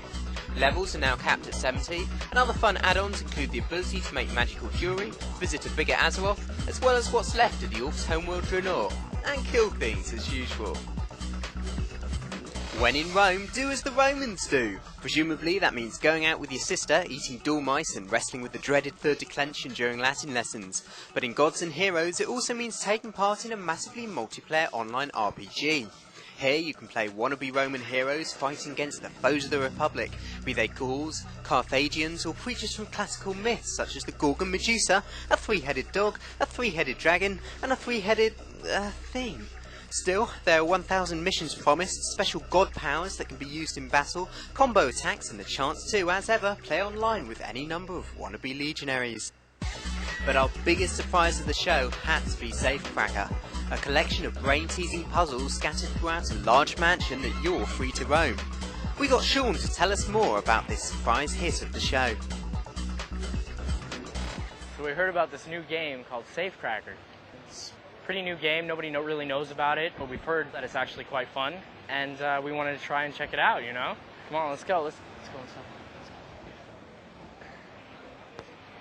It's about a man who's a professional safe cracker. You go through the game and do a whole bunch of different puzzles, cracking safes, doing different actual codes and puzzles from your everyday life like Sudoku. This is Sudoku. Yeah, that's... So except with numbers, it's with the currency figures. Here, what can I put? Dollar, no. Euro, yes. Here I can put dollar. And the last one, but not the least. Yes! I cannot always do it. Later in the game, the actual puzzles get harder. It's from easy to difficult, and for the most difficult one, there will be a hint system so that you do not get stuck. Some puzzles you would get like key or resistor to like fix certain things to actually be able to go into the next room. In this one, it will open a drawer, and I would get the code that I will need to open a door. And I'm going to show you another room with this typical inspiration of Ocean's 11, Ocean 12, you know, this kind of mechanism activated by puzzles. So this one is a typical one in which you have to ultimately press all the buttons and you just follow what's written on the button. The difficulty is that you don't know from where to begin. So I know... Start up there, don't you? No. The right answer is this one. It's just by trying, by luck and by trying. That will open a globe in which you get some kind of chip, so that will be in your inventory. And if I go to the next puzzle or activation, I see that it's ruined, it's broken. So I'm gonna try all the chip-related items that I have. And here I put it. And yes, opening of the door. And you know, I have two other puzzles that I didn't do behind, but I can still go forward and try do some new ones, you see. And what is interesting is you've got all these great graphics, a lavish and kind of extravagant environment. You're moving through a house of a former eccentric billionaire, as they actually put it, who bought a whole bunch of safes, and you have to go through it to actually get the will from the former owner of the house, for the actual people that hired you for this. And if you finish, they might not give you the pay, and they lied about it. Nobody actually knows yet. Bit of a mystery right there. It's a difficult puzzle. I don't know if you guys can crack it. There you go. This is quite interesting, actually. You pick up this little magnet, and you have to get the key to this spot right here in the end. And you have to move all the pieces up and down, whichever way they're actually pointing, so because you can't move those side to side, of course. And you have to get the key to the end to actually open up probably a new puzzle or safe for the next room. I highly doubt I can even do this, but I have to try. So that's the problem right there. Down, back, up. Oh my god. Wait. Oh my god. I have no idea. I don't even... That was awesome. I did it. This game, I'm assuming, is actually extremely, you know, for more patient people than anything. If you're a normal gamer into, like, you know, running through things, running through walls, stuff like that, might not be the best game. But the reward factor after beating that one itself right there, you know, which is pretty amazing. Great feeling for me. I'm not the most patient person, but I love those kind of games right there. I'm more than right now, like total heart pumping, happy, everything. They actually told us that so many people have tried it and everything, and nobody has been able to do it. It's the last day too, and you know, I'm the last person to do it, probably. Pretty much the game is for patient people. This goes up, that goes there, there, there. This goes all the way back. No! It's actually a great game. I like the fact that it goes through, it gives you a little quest and a goal in the end. It's a great game. Thanks, Sean. If, like Orville, you wish you could fly, then Flight Simulator X may be the answer to your prayers, unless of course you're a talking duck stuck permanently to Keith Harris's hand. The latest instalment in this never-ending plane series from Microsoft, SSX as it's known, has 18 vehicles to fly and crash, or 24 if you buy the deluxe version. It also supports some stunning terrain rendering, and even an option to add new missions to the 30 the basic game offers at the start. Alas, almost all of the vintage aircraft from Flight Simulator 2004 have been ditched, apart from a few like the DC-3 Douglas and Groom and Goose, but you still get to crash land a glider whenever you get bored. Just make sure your PC's up to spec if you want to run it at a decent frame rate. More Total War, this time featuring up to 17 playable factions, from the Byzantines to the Portuguese, a chance to beat up the Aztecs, and even a system that creates soldiers that no longer look alike. The strategic side of the series continues too, but now you can let the Inquisition do its thing, excommunicate your enemies, or even bring a holy war down on them, as well as assassinations and espionage in campaign mode. A refined battle system and enemy AI mean Sega have clearly done their homework here, and with the game scoring high reviews across the board, it looks like it's paid off. There have been tons of sim games, but none quite as ambitious as Spore. We sent Chris to EA's stand to check out the full scope of this all-encompassing game. Here we are in front of the Maxis Spore demo. I'm about to go inside. I've heard a lot about this game. Apparently you start out as a tiny little amoeba and work your way up into intergalactic conquest. But we're going to find out more. Let's find out.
Oh my god, this thing's amazing.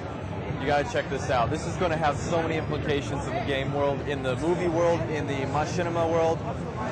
Imagine what you can do with Pixar. Now you can do this in milliseconds. You can render out full animals. You can render creatures, texturing, shading. It's amazing. Its eyes, its body shape. You can even twirl it around, make its backbone however you want.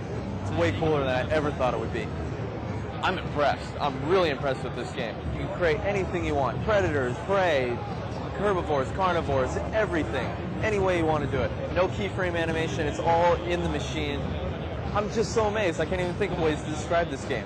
Starting out from a little amoeba, you work your way up into civilizations. You can interact on the personal level like The Sims, all the way to civilization mode. So it's basically Sim City. And then from there, you get into the UFO mode. From the UFO mode, you can go and fly around all to other planets. Each planet's unique. There's computer-created planets, which are kind of cool, kind of amazing. But the most unique part is user-created planets. With an internet connection, it automatically finds creation from other gamers and directly links them into your computer. Instantly, you can have user-created content on your machine, and you're playing with people from around the world. Anything anybody else has created anywhere in the world is automatically there. The possibilities for this game are endless. It's amazing. To see these things, you click a button, and it goes out into a planetary view. You got your solar system. Click more, you got your local area view. Click more, you got your galaxy view. You got an entire galaxy of stars. Each of those stars has planets. Each of those planets has life forms. And you can see hundreds of galaxies around you. There's just so many different things you can do with this. The conquests and the possibilities and, oh man. I don't know how the people at Maxis did this, but I'm definitely hooked. The threat-bashing marathon that is Guitar Hero returns to the PlayStation 2. Players can once again strap on their plastic guitar add-ons and strum away, this time to new rock genres like psychobilly, hair metal, thrash, alt-rock and other sad sections in your dad's record collection. Plus, wannabe axemen now get to cooperate instead of compete. One gets to play lead while the other plays rhythm or bass. Points are scored by sticking to the tune as before, but now players get to mock their friends if they miss a note or two. Whether that will cause fights is not known, but it sounds fun. A game about seals doesn't sound much fun, unless you want to spend all day going half-half eating fish and occasionally getting clubbed to death. But SOCOM Combined Assault is about Navy SEALs who are much cooler. Carrying on Sony's franchise, this sequel lets you play with up to 3 other players, all equipped according to personal tastes. No feather dusters though. Otherwise, it's more of the same addictive 3D tactical shooter fun, but now with new weapons and vehicles to choose from. Sony, bless them, have also made all the maps from SOCOM 3 available, meaning you can still clash with your friends online even if they're too cheap to buy this latest edition. If you like large sweaty men with mullets manhandling each other, then you'll no doubt be a big fan of the WWE wrestling games already. With one of the most unwieldy titles for a game ever, WWE SmackDown vs. Raw 2007 had better be good. The sequel now lets you throw your foes around with a new analog control and maim them in over 20 new and exciting ways, including outside of the ring. You can even get help from the fans who'll gladly hand you weapons so you can pretend to beat up your foe in an unconvincing manner, and then have a beer with him afterwards. As an aside, you can still create your own wrestler. So, if you've ever wanted to wrestle as the Mars Marsupial Molester, this could be your big chance. Marvel's many superheroes, as in Spider-Man, the Hulk, Wolverine and the other ones, are ready and willing to be played in this open-ended 3D beat-em-up come RPG. Or at least 20 of them available, and you can unlock new costumes and powers from them during play.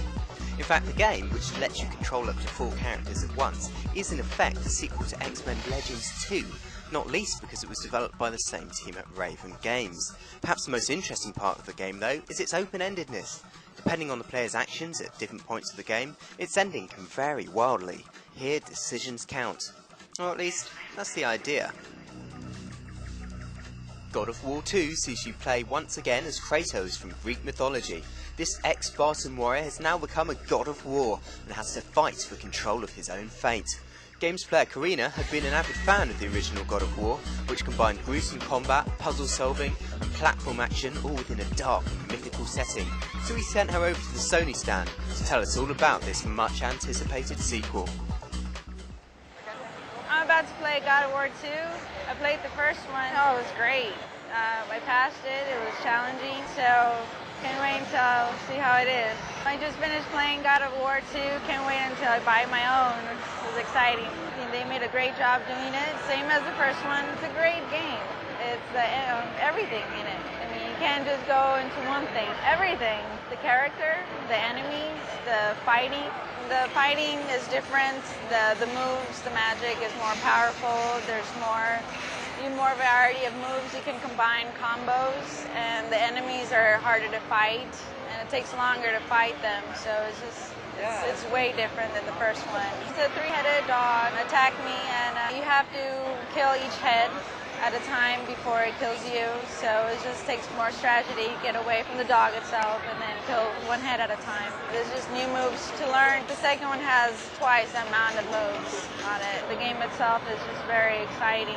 You get into it very quick, and if it's too easy, you can always change the level. There's little puzzles, little hidden passages you gotta figure out. It takes time to do them, and that's the whole challenge, to figure it out and not to give up on it. Oh, come on. I need 2 bodies. You can't be stuck forever. So first I struggled, but I got through them. You gotta search around for clues, for broken walls, anything that's around that's not usual, and you'll get the tip of the game, and then you get out of it. I'll be at the stores waiting for it. Thanks, Karina. Sega have been spelling fantasy wrong for nigh on 20 years now, and the misspellings continue apace with Phantasy Star Universe. This latest RPG boasts a single-player mode for loners with no mates, and an online mode where lots of loners with no mates can come together and play. As per usual, your characters grow over time with experience and get kitted out with ever nastier weapons. But now there's also a real-time combat system to play with. It can get dull and repetitive and hasn't evolved much since Phantasy Star Online. Fans will lap it up, whereas the rest of us can be pleasantly surprised as long as we don't expect too much. What happens when the creator of Resident Evil joins forces with the creator of Beautiful Joe? God Hand, it seems, is the end result. In this violent but faintly surreal 3D beat-em-up, you get to beat up everything that moves, and indeed most of what doesn't, like chairs, furniture and even buildings too. Much fun can be had with the brutal combos, which belie a rather simple 2-button control system, and the in-game physics lets you hurl your foes about with real ease. Mind you, whether the odd Arabia meets Wild West meets post-cyberpunk setting, or even the canned laughter, will also work as anyone's guess, as this looks quite a bizarre game at times. Let's just hope it doesn't get too repetitive. Marvel Comics' demon biker Ghost Rider is a very busy bunny of late. Not only does he appear as one of the playable characters in Marvel Ultimate Alliance, but he's also getting on his bike, if you don't mind the joke, to make his film debut in a movie starring avowed comic freak Nicolas Cage. The game of the film promises a mix of 3D fighting and racing action, as well as the usual procession of characters, monsters and villains from the comics. As a bonus, famed comic scribe Warren Ellis has developed the plot and dialogue, so if nothing else, the one-liners should be good. Naruto is that rarest of beasts, a manga and anime that threatens to break out of its fanboy ghetto and into mainstream popularity. It's an engaging series regarding the adventures of a young ninja and his friends, and of course has a PlayStation 2 spin-off. This cel-shaded game lets you take control of one of 14 characters, each with their own special moves, and then try to beat up the other 13 over several levels of ninja fun. But it's the little touches that stand out, like the animated cutscenes mid-fight, and the comic book style pows and thwacks that appear on screen every time you hit or get hit, which give this game its original edge. But perhaps the game that was causing the most excitement amongst our PlayStation 2 gamers at E3 was Square Enix Final Fantasy XII, and enthusiastic Corey and Jovan were on the show floor to take a look at this much anticipated sequel. Well, hey, I'm Corey. I'm Jovan. And we're here right now actually at the Sony stand with Final Fantasy XII, about to go take our first look at it. So I've taken a small look at it with the Dragon Quest VIII game that had the demo with it, but hopefully now they're supposed to have a lot more functionality into it and a lot more of the game developed, so they'll see more summons and all kinds of other fun stuff. I'm really excited because they combine elements of past Final Fantasy games and the new Final Fantasy XI. So it's supposed to throw away its old typical waiting role-playing system and battling system and just incorporate a new one. So I'm really excited about that. Also the story and the music. And the graphics look really good too. So let's go check it out. Final Fantasy XII was awesome! Woohoo! You got combo attacks in it. You can actually mix magic attacks from different characters that create special effects. And they even had chain combos where if you kept killing people and killing people, you were getting more and more XP the faster you could kill the enemies. What's also really awesome is that for the first time, you can choose your party leader. Not only the main character, but anybody in the party. You can leave with this person, so that's a really cool element. And the real time. Run away from their attacks when they're about to attack you in mid while you're waiting for your attack to come back. So it was all kinds of fun. It was really good. My section of the game was kind of like a desert area, and I was killing all kinds of crazy birds and dogs. I even had a dinosaur come after me, and I found a brown chocobo, and I killed him. I was trying to tame him, but I don't know how to do that, so he was trying to run, so he got killed. In my section of the game, I was in the mountains by the snow, and we were just walking around killing enemies. It was really good, though, because you got different types of enemies, like wolves, ice elements, and I didn't get a dinosaur, just a bunch of wolves. I had a T-Rex coming after me. The reason why I personally like the Final Fantasy games overall, just in general, is they have some of the best storylines of any RPG. Yeah, best stories. Their games involve you in the game. You get emotionally attached to your characters. And they also have great mini games, and just the gameplay is always fun and intuitive and also different each game they play. They try to make it a little bit different so you're not getting bored of the same exact gameplay. Whether you're a veteran to the Final Fantasy series or a newcomer, I like this game a lot because it has a new feel to it, because of the new battling system, the graphics, and the story. And it goes away from the routine of main character, you use only hand, and you take the allies to support you. Now it's more of a team effort in the battle system and in the story, which makes it really awesome. Javon and Corey give this game 2 thumbs up. 4 thumbs up. Justice League Heroes lets you take control of some of DC Comics' mightiest superheroes, including Superman, The Flash, Wonder Woman, and good old Batman. The game itself is a 3D beat-em-up, similar to Rockstar's The Warriors at first glance, but of course you now have superpowers to play with each character able to pull off some of their trademark moves. What stands out is how the game lets you play 2 characters at once, swapping control of them when needed. There's also the chance to unlock new characters and costumes as the game progresses, so if you've ever wanted to prance around in tights and a mask, this game might just be for you. If you've ever wanted to bring a foreign government to its knees, steal a helicopter and get a suntan all at the same time, then Just Cause is the answer to your prayers. Players get to control CIA agent Rico Rodriguez, sent to bring down a dictatorship on a South American island. The game is similar to the GTA series, as it lets you steal a whole array of vehicles, including airplanes and helicopters. It's also open-ended, letting you take part in side missions as well as deciding who gets to take over the island. Yes. If you've ever felt an urge to cut a copper's ear off, and with speed cameras these days who would blame you, then why not try this spin-off from Quentin Tarantino's 1991 cinematic Splatfest? A 3D shooter that follows the plot of the film, Reservoir Dogs not only lets you find answers to the film's loose ends, like where did all the diamonds get hidden, but also is a mix of gaming fun, switching from driving to shooting and back again. Best of all, you get to take hostages at gunpoint and make your foes surrender lest you blow your captive away. Do you know why this has an 18 certificate yet? Fun for all the family. Except it isn't. It's actually quite crap. You can't beat a bit of gore, and Midway's latest addition to its violent beat-em-up series vows to give it to you by the bucketful. You can now choose from over 60 characters to play as, all from the game's previous incarnations, and if that's not enough, for the first time ever you get to make your own character with their own moves and fatalities and have them killed instead, even online. There's also an adventure game where you can beat your way through various levels to unlock the extra characters and costumes, and no Mortal Kombat game would be complete without a hidden game or 3. Motor Combat is akin to Mario Kart that sees your characters die horribly when they crash. But the Xbox title drawing the most crowds at the show was Scarface, The World Is Yours. We sent Chris along to Vivende's stand to see what all the fuss was about. Here I am on the set of Scarface. This is a very, very exquisite recreation of the set. Tons of detail. Well, I'm about to go inside and see the preview of Scarface. Unfortunately, you're not allowed to come inside, so when I come out, I'll tell you all about it. I came here on a boat. Not a dime in my pocket.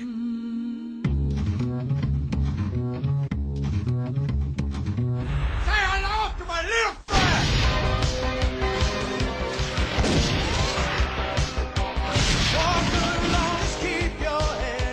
Montana has declared war on everybody in Miami. Wow. Just got out of Scarface. I'm impressed. Game picks up right where the movie left off. Big shootout scene right on these exact steps. Tony comes out, starts the shootout. You can turn around and actually kill the person instead of getting shot in the back. Right there is where you pick up. This is definitely something where you invite the friends over, you watch the movie, and then go on and play the game. You start out the game with absolutely nothing, and you have to work and build up from there. This is a nice experience because you don't need to see the movie to play the game. This game runs on what looks to be a Grand Theft Auto engine. You can go inside buildings, you can roam the streets, you can do just about everything in a typical Grand Theft Auto. Here's where it's different. You got what's called balls points. For being ballsy and gutsy like Tony was, you get points and you could do something called blind rage mode. Blind rage mode is unique because it goes in the first person mode. That's different from the Grand Theft Auto series where you're mostly in third person the whole time. Also, what's really cool about this is you become invulnerable and you have infinite ammo. And the world kind of slows down, almost like a bullet time effect. It's a really cool and interesting dynamic to the game that makes it unique. For those that like to get some smack talk in and that like to joke around, there's some awesome taunts in this game. You can make fun of the other characters, you can tell them, hey, what you doing in my way? I'm Tony Montana. You can do it all, it's all Al Pacino's voice. I'm Tony Mortana, you want a piece of me? The cool part is you can walk up to characters, taunt them all you want. You get balls points from getting in their face about it. Each character had different movements and responses depending upon what Tony said, and that adds replay value. Not only can you taunt people while you're on the street, you can also taunt people while you're in your cars. You're pissed out and yell taunts at them, and they might even yell taunts back at you. It's really funny and it's a lot of fun, and definitely adds for a reason to play this again and again with your friends. Vehicles include cars, boats, it seems that there's a helicopter. What's really cool is you could also shoot behind you when you're inside of vehicles. In Grand Theft Auto, you can only shoot left and right, and later on with motorcycles in front of you. In this game, you can shoot everywhere. That's a really nice feature. I got an Xbox of my own, and when this comes out, I'm definitely going to pick it up. Montana? You're supposed to be dead! Unfortunately, Jaws author Peter Benchley died recently, having spent a big chunk of his life trying to show everyone that sharks aren't as bad as he might have made out. What the poor soul would make of this game where you play a large antisocial great white out for lunch is anyone's guess. The aim of the game is to gobble up as much as you can over 20 levels, dodging all the humans and angry wildlife that wants to do you in. Wannabe sharks can swim around docks, an aquatic theme park and swampland, and you get to eat people. Did we mention that? Thought Park used to be great until the chavs took over. Still, with Thrillville you can retreat to virtual reality and create your own scum-free fun zone. Whilst managing your park, you can choose from over 100 rides and even ride them yourself when bored. If this sounds familiar, it is. The game has been developed by Frontier Developments, who were behind Roller Coaster Tycoon 3 and are led by the legendary David Braben of BBC Micro Elite fame. It's not all roller coaster and fairground rides though. Fancy building your own crazy golf course? Go ahead! There's even go-karting, shooting range or video arcade fun to be had. You even get to create your own character and enter the park to mingle with the other guests, just to make sure everyone's having fun.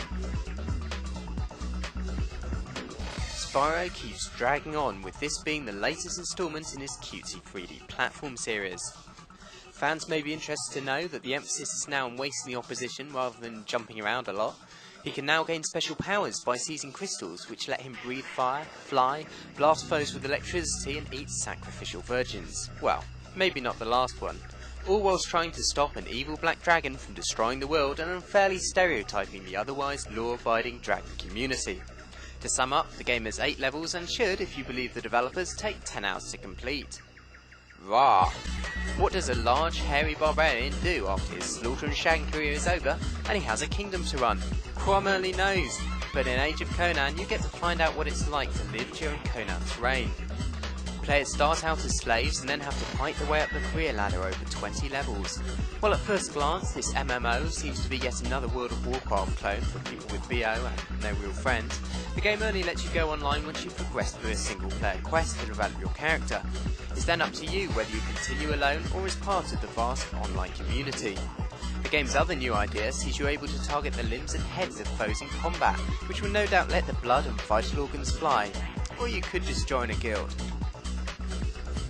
Meanwhile, the Earth was in peril as THQ unleashed Destroy All Humans 2, yet another diabolical attempt to destroy all of mankind through an innocent little video game.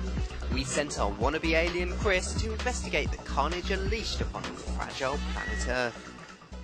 Right now I'm about to check out Destroy All Humans 2, which is on the original Xbox. I played the original Destroy All Humans on a rental. It was a lot of fun. It was just a real campy, real fun, almost a cult classic you could say. And now that they got a sequel coming out, I'd like to check it out and see what new moves, new weaponry, see what else you can do now as an alien. As you can see, this is a very campy game.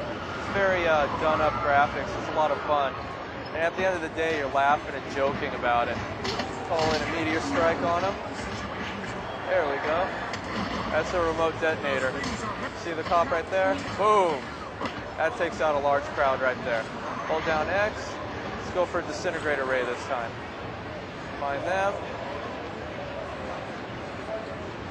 And you see they disintegrate. They go in a burst of flame and then... Alright, let's go check out our objective. You got some story points, and you get some menu options on it, talking to him. You could ask about his discovery right now, or joke about his discovery. I'm going to go for a joke. Ponder the taste of fried brains. As you can see, this is a very campy game in the style of Mars Attacks. If you remember that film from back in the 90s, I believe, about the aliens from the 60s that come and try to take over the world. Show contempt for humans or accept mission? Let's show some contempt for those stupid humans. Destroy All Humans seemed like a really fun game. The same style, same comedy of the first game. Had a lot of cool features, body snatching, lots of different weapons. You could pick up just about anything on the map, throw it around, even use it as weapons to hit other people and anything. Right now I am playing with the physics of moving around garbage cans. This was something that you could have a lot of fun with, running around town, smashing people, smashing cars, maybe smashing cars. Physics were a lot of fun. That's really nice. Check out the physics. I just shot that truck and there it goes. All right, now this guy's mine. I'm gonna take her with me for the fun of it. Run her into things, hit people, see if she'll hit the sign. Yep, and look, she dynamically hits the sign, ragdoll physics. See if I can put her up and down. And drop. And that's the end of that human. Alright, I'm going to take over a cop's body. Hopefully I won't get shot at as much. It was a free roaming game, you could go anywhere. Imagine playing Grand Theft Auto, the free range of going around the map, but instead of being Tommy Vercetti, you're an alien running around trying to kill everyone. It's an interesting way to go and play a game, and I think it'll be a lot of fun for those that just want to have something to relax, enjoy, and have a few laughs with their friends. The latest in Mario's spin-off role-playing series now supports more action-based platforming that, whilst initially looking 2D, unfolds into 3D environments at key points. We were looking forward to telling you all about this GameCube version, where you get to play as Mario, Bowser or Princess Peach. Only we can't now, as it's just been canned in favour of a Nintendo Wii version, meaning if you want this latest Mario RPG, you need to go to Wii. Aha, my hearties! Don't you want to be a pirate? One Piece Grand Adventure, based on an anime TV series you may never have heard of, has a pirate theme, but revolves mainly around fighting characters from the cartoon with your fists. There's a good number of characters and moves from the cartoon, and the adventure mode introduces a spot of racing and shooting, but already released in the US, the gameplay has been criticised as a tad shallow. We're not sure if the GameCube version will even make it to these shores either, not least because we spied a Nintendo Wii version elsewhere on the stand instead, with realistic fishing. Likewise, SpongeBob SquarePants, creature from the Krusty Krab, is apparently coming to GameCube, even though again we could only see the Wii version at the show. A huge monster is threatening your hometown, and you have to take to your biplane to face the beast. Although we only saw the flying section at E3, other levels include taking control of the monster himself and thrashing the environment around you, or engaging in some platform action. So a bit of variety there then. You might be fearing all of GameCube's hottest titles are making their way to Nintendo's new Wii console, but Nintendo assures us the pointy-eared Link is still coming to GameCube in its much anticipated RPG. This time, Link sets forth to explore a strange twilight realm that has befallen the Kingdom of Hyrule. Bizarrely, he then gets turned into a wolf almost straight away, but is saved from a fate worse than death by a nice witch called Midna. The game lets you return to your old self in the Daylight Realm, where you get to explore Hyrule, meet the locals, and master skills such as the bow and arrow. You also get taught how to ride a horse, starting on the farm, rounding up goats, before progressing on some serious horseback conflict with evil villains, adding in a dramatic one-on-one duel with a boss against a red sunset. Of course, the moment night falls, you return to doing it doggy style in the Twilight Realm, as Midna and you do your best to save Hyrule from whatever it is that's making you want to eat pedigree chum. GameCube titles were a rare sight at this year's E3 show, one must admit, but we did nonetheless manage to track down LucasArts' title, LEGO Star Wars 2. We got Lance and Sean to take joypad in hand and feel the force. Just played Star Wars Lego 2, pretty entertaining little game. If you're not doing anything on a given afternoon, it's a fun little Lego world to get into. All the worlds of the first 3 Star Wars movies that were made. Originals, yeah. The originals, like Tatooine, Endor, Cloud City. You have your whole array of characters as Lego characters. Luke Skywalker, Obi-Wan Kenobi, Han Solo, Chewbacca. You can also create your own character. Depending on how many characters you unlock, you can interchange the parts of different characters to make one super character of your own creation. Maybe part Chewbacca, part Princess Leia, part Boba Fett. I would say for me as an adult, it's more along the lines of mildly entertaining. I think it's a little more geared for the children, but it was definitely fun as an adult to play the characters that I see in the movies and be able to use the Force and wander around the Star Wars universe in a Lego style. They got the cute, entertaining thing. It's like a stormtrooper giving another stormtrooper a noogie on the top of the head. Saying, you're all right, man, you're okay. They have different special combat moves for each character. I played as Luke Skywalker in there for a second. He did a little somersault roll. Oh, I had a roll. How did I do that cool roll? It's pretty cool. It's pretty cool. Lando has a karate kick. So Obi-Wan here has a special lightsaber attack. He's got a Jedi mind trick, spins the helmets around. Puzzles, massive puzzles. Massive puzzles. This door right here is only C-3PO can open the door. Switch C-3PO with one button. He can't get up there, he's a droid. So I'll get Obi-Wan and his buddy here to help him out. Build a ramp. C-3PO will be able to get up, open the door. We built an AT-ST from scrap parts that were on the ground using the build command. A stormtrooper hijacked our little machine that we built, the AT-ST, but we got him right out of it so that we could jump in it. Use the Force. And we destroyed a huge door that we were unable to destroy before until we got in the big armored vehicle known as the AT-ST. One of the new features is normal characters could actually use and build things now. I have completed and built something that gave me money, cash, reward prizes. The studs are a form of currency in the game. Allows you to upgrade weapons, characters, unlock stuff. Definitely a quest adventure like Zelda or Mario. I want to get onto this roof right here, and I'm trying to use the Force to put something right here so I can stand on it. Oh, or you can jump onto here. Oh, slide off. If you don't keep jumping quickly, it's kind of like Mario. You got to keep the pace going. Perfect.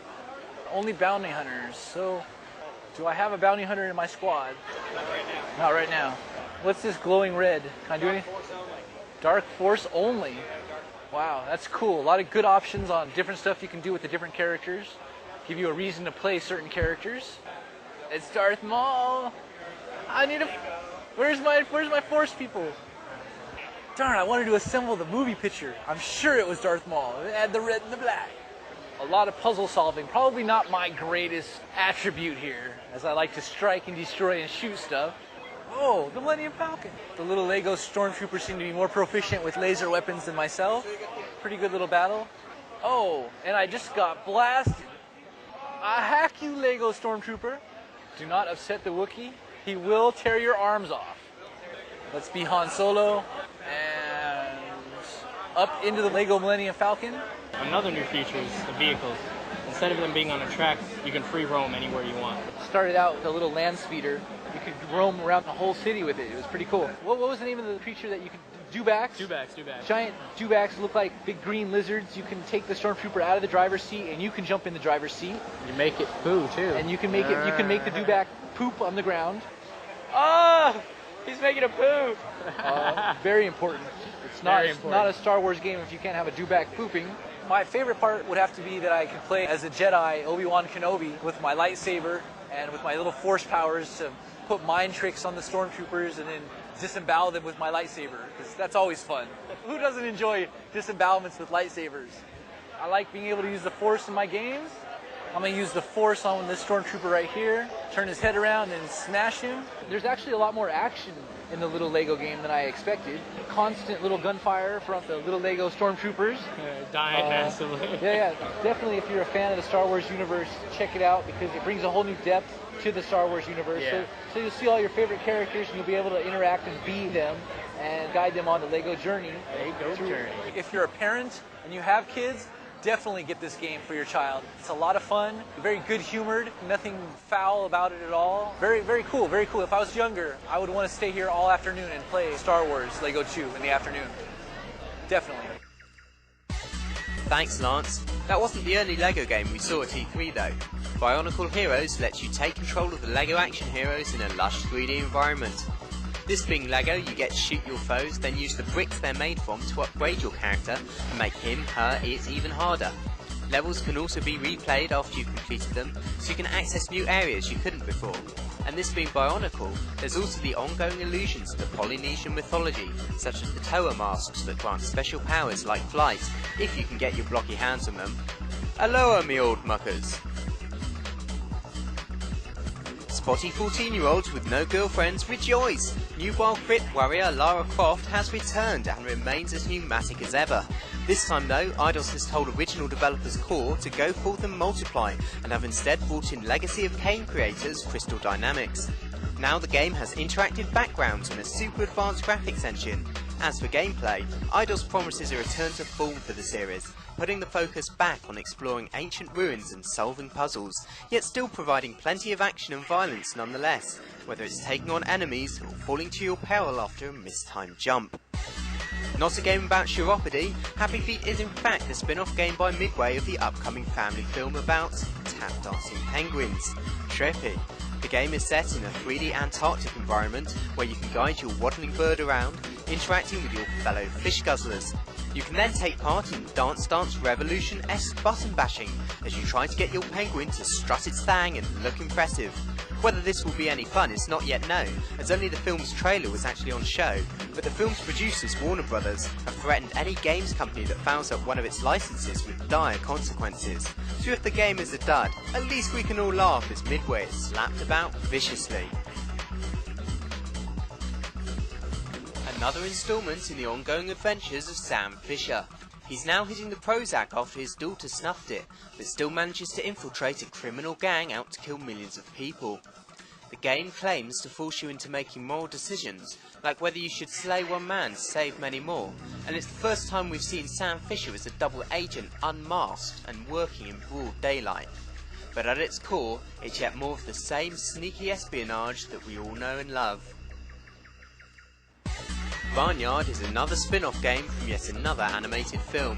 Alas, it's not a game where you get to pump chickens with hormones or feed sheep bits of brown pig's rectum.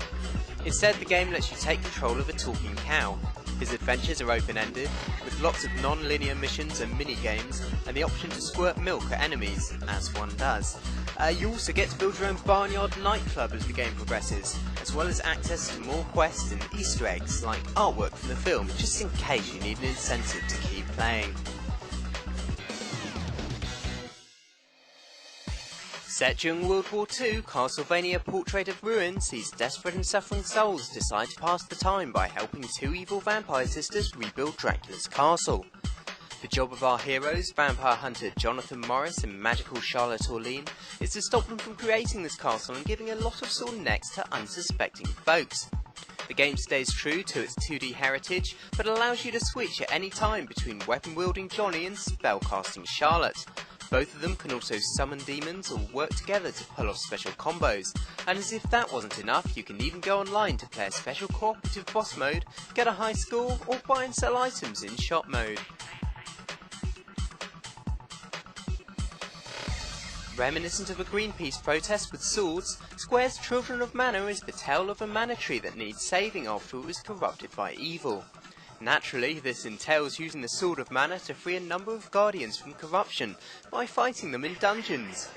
You progress through dungeon levels by putting an egg-shaped drop of light into a fountain of light whilst fighting enemies in between. The battles are real time and your fighting prowess can be enhanced by collecting various magical gems which help you customise your weapons. While set in the popular world of Mana, the game is nonetheless just a ton of dungeons, so whilst it's a decent effort, don't go expecting too much. Why risk broken nose, cauliflower ears or black eyes with your traditional sports? In fact, why bother doing anything at all when you can get a robot to do it for you? Custom Robo Arena pits robot versus robot to decide who wins the Custom Robo Championship. Don't think it's as easy as picking the hardest looking robot though. Nope, you've got to build your own, exploring a sci-fi world and search for the various body parts, legs and weapons that will give you the best defense, speed and attack attributes in battle. Only then can you go into the Colosseum and fight for the right to, well, not party, but you have the right to fight nonetheless.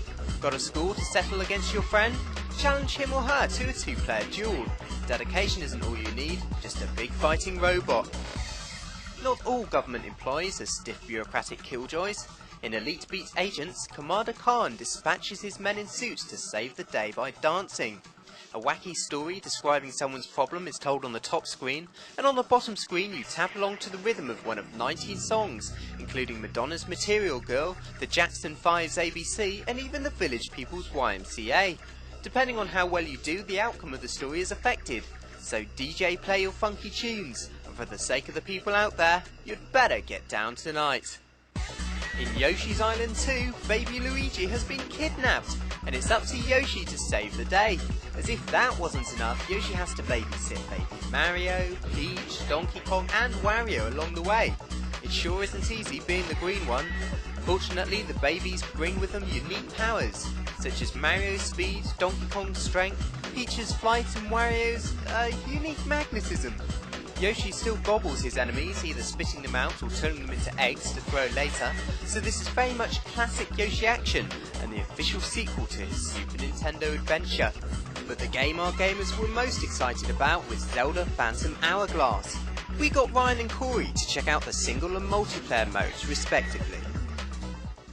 I'm about to play Zelda Phantom Hourglass. I felt that the DS has always been kind of lacking since launch. It sort of feels like an overclocked Game Boy. I think that this game would really sort of start to elevate it and bring it into new territory. Something that's a little more entertaining, something that's a little more, not necessarily three-dimensional, but a little more current generation gameplay. So, I'm looking forward to it. I enjoyed it. It plays like a three-dimensional Zelda, more isometric 3D, kind of over the head. Reminds me of somewhere between the Super Nintendo generation of Zelda and the Nintendo 64 generation of Zelda, which you could say for a lot of DS games, but I really enjoyed it. I started in the Hyrule Field playing the classic Zelda music, which was a nice touch. Get that Zelda music, nice. Ran around, killed a couple of Octoroks, and then there was a little dungeon that I walked into, and there was a strange symbol on the wall that I had to trace a logo onto. Z. You think? Zelda? Yeah. I figured it would have been a Z, however that wasn't correct. Maybe not. And I looked around, I wasn't able to locate it, but I found the first of 5 stones that were needed for that puzzle. And then after that point, that was pretty much the end of the demo, so I don't think they had it all laid out there.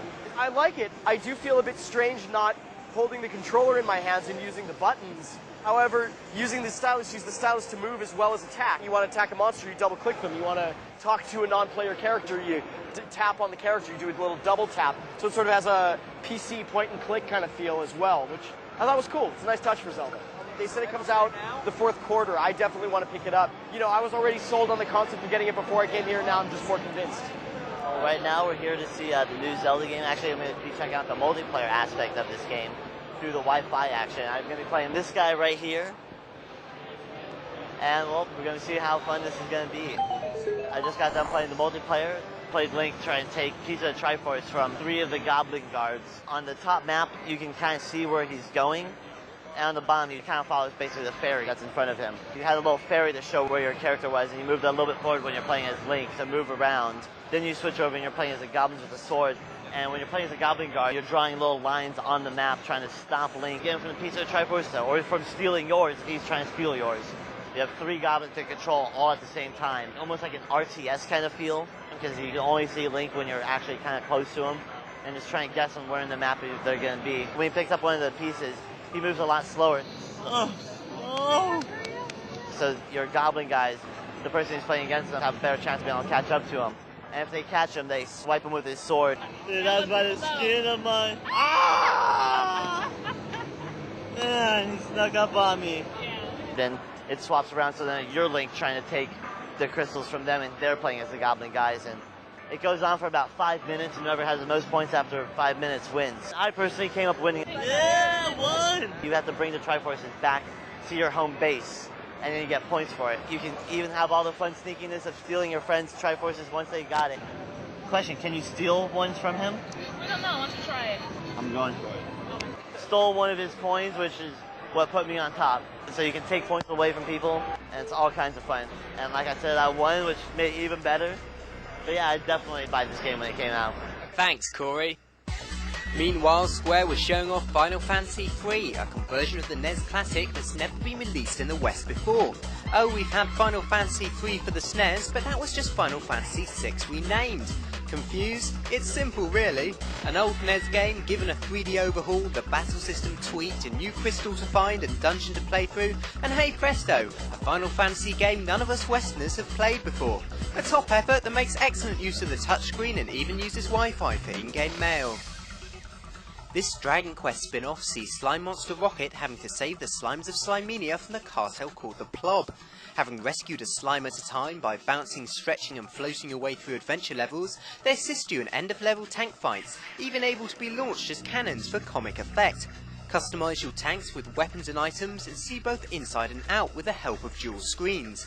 There's even a multiplayer mode where you can challenge up to 4 friends to an all-out slime battle. Pauline, the original damsel in distress from the old Donkey Kong arcade game, makes her first appearance for 2 decades in Mario vs Donkey Kong 2. She's at the opening day of Mario's new theme park when she's kidnapped yet again by the Big Ape. Mario, being too much of a capitalist fat cat these days, decides to send the theme park's mini Marios to rescue Pauline in his stead. However, these little toy characters need poking and prodding with a stylus to get going. Guide them like lemmings through each of the theme park levels, and then shoot them out of cannons at Donkey Kong during boss stages. The more minis you move, the more points you get, making it easy to play but tough to master. The fun need never stop though, as you can create your own levels and share them with your friends via Wi-Fi, giving plenty of replay value. If only the real world was as simple as Kirby's world. No international terrorism or grannies being mugged, but oh dearie my if someone hasn't only gone and stolen the strawberry shortcake. Kirby's mouse attack sees you go after the squeaks in traditional Kirby style, negotiating platforms to progress and swallowing enemies to copy their abilities. Whilst abilities can be mixed and matched with the stylus, the rest of the action is very much old school gameplay. You've nonetheless 2 new abilities, Animal and Bubble, and your attacks now affect the environment, burning trees, freezing water or cutting grass. Oh, and up to 4 players can engage in mini-game fun. We'll be eating strawberry shortcake by tea. Nintendo were also showing off the Nintendo DS browser, which makes surfing the web in your DS a reality. The touchscreen means typing is easy, with an on-screen keyboard or even handwriting recognition, while special features such as zooms and fit to whip make browsing the full-size web on a little portable device very possible indeed. Though be warned, it doesn't yet support Flash, so animations and YouTube videos will have to wait till you get home.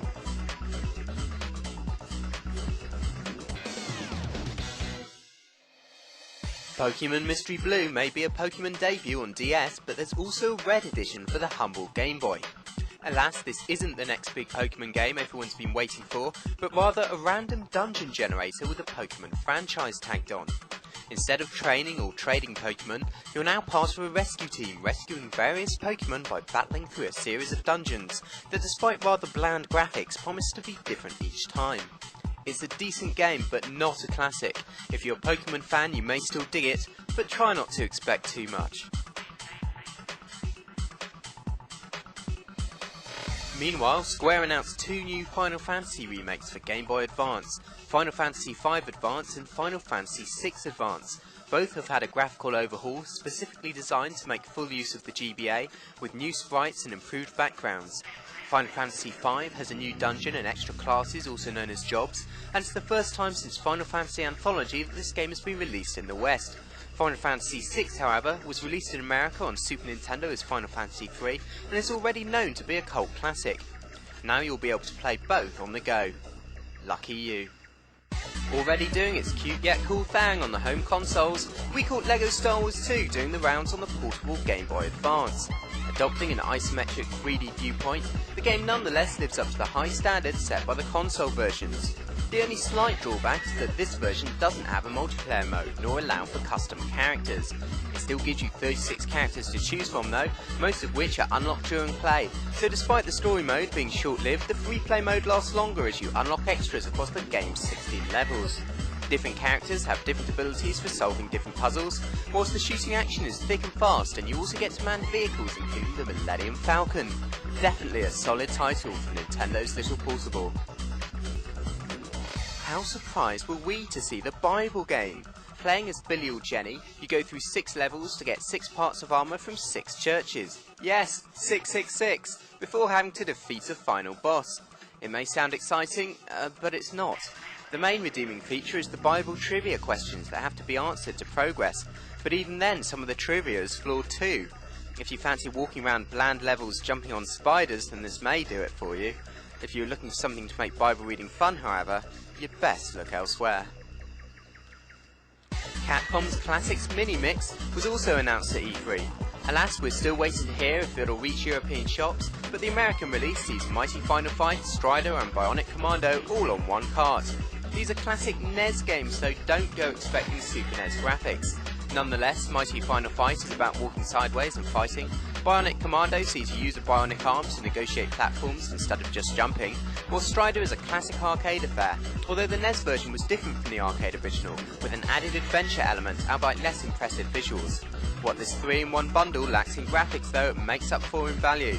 Solid games, a little bland in places by today's standards, but their levels set a good challenge for any discerning gamer. Big name games are dwindling now on Game Boy as all the hot portable titles are in Nintendo DS or PSP, but Sega still had a surprise for us in the form of announcing a conversion of their original Mega Drive version of Sonic. Not the 8-bit Game Gear version or Master System version, but the proper 16-bit Mega Drive version.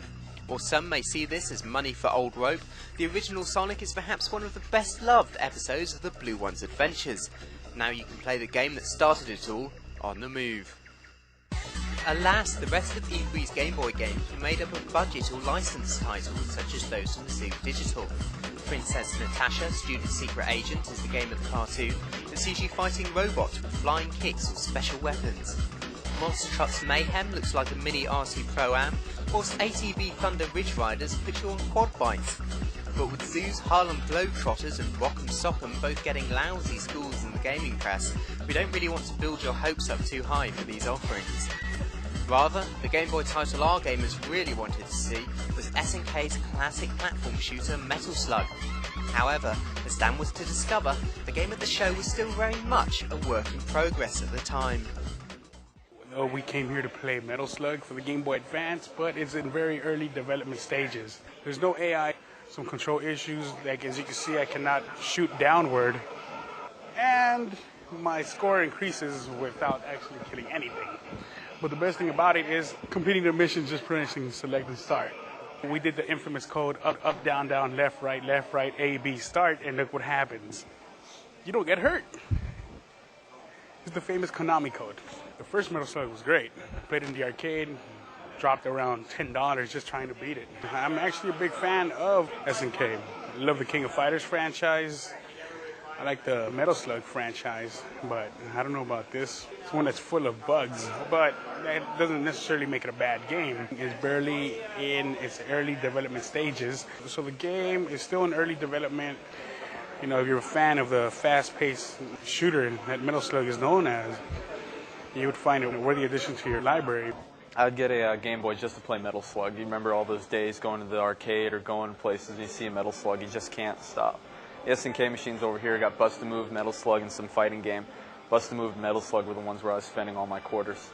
One of my friends ended up not passing a bunch of his classes as a result of Metal Slug. Metal Slug 1, 2, and 3 were on an SNK machine at the arcade, and, well, let's just say he's got a degree in getting the highest score in Metal Slug, but nothing else. This game is my childhood, my life. Anyone can play it. No one will look over your shoulder and go, "Ooh, what's that?" You can hand this to anyone. Anyone can play this game. It's instant gratification in a pack. It's great.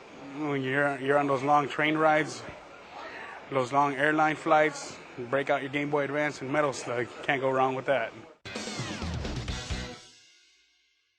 Okay, so this is Metal Slug Anthology for the PSP.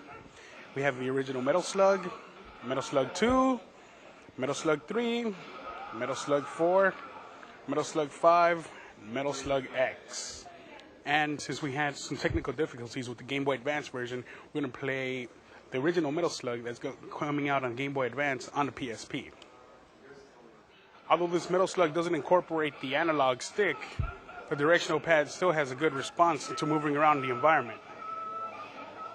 Nice fluid movement, very true to the original arcade version, and everything seems intact. Very fun. A Metal Slug Anthology on the PSP. What more do you want? You got 6 titles, loads of fun. You know, who doesn't get tired of a 2D shooter? The good thing about it, if you're driving, you have kids, they'll be kicking and screaming. So this had to shut those little brats up for a bit while you're trying to drive and keep your cool. Because I know I'm sold. That baby just bounced. I love it. Thanks, Dan. Ever felt you were conforming too much by driving on the roads? Rather than veer off and risk causing hundreds of pounds worth of damage to your parents' car, why not check out ATV Off-Road Fury Pro for PSP? It offers you 30 different environments and 6 different terrains to go crazy on. Plus you can spend thousands tuning up and customising your own vehicle just to destroy it in a matter of seconds.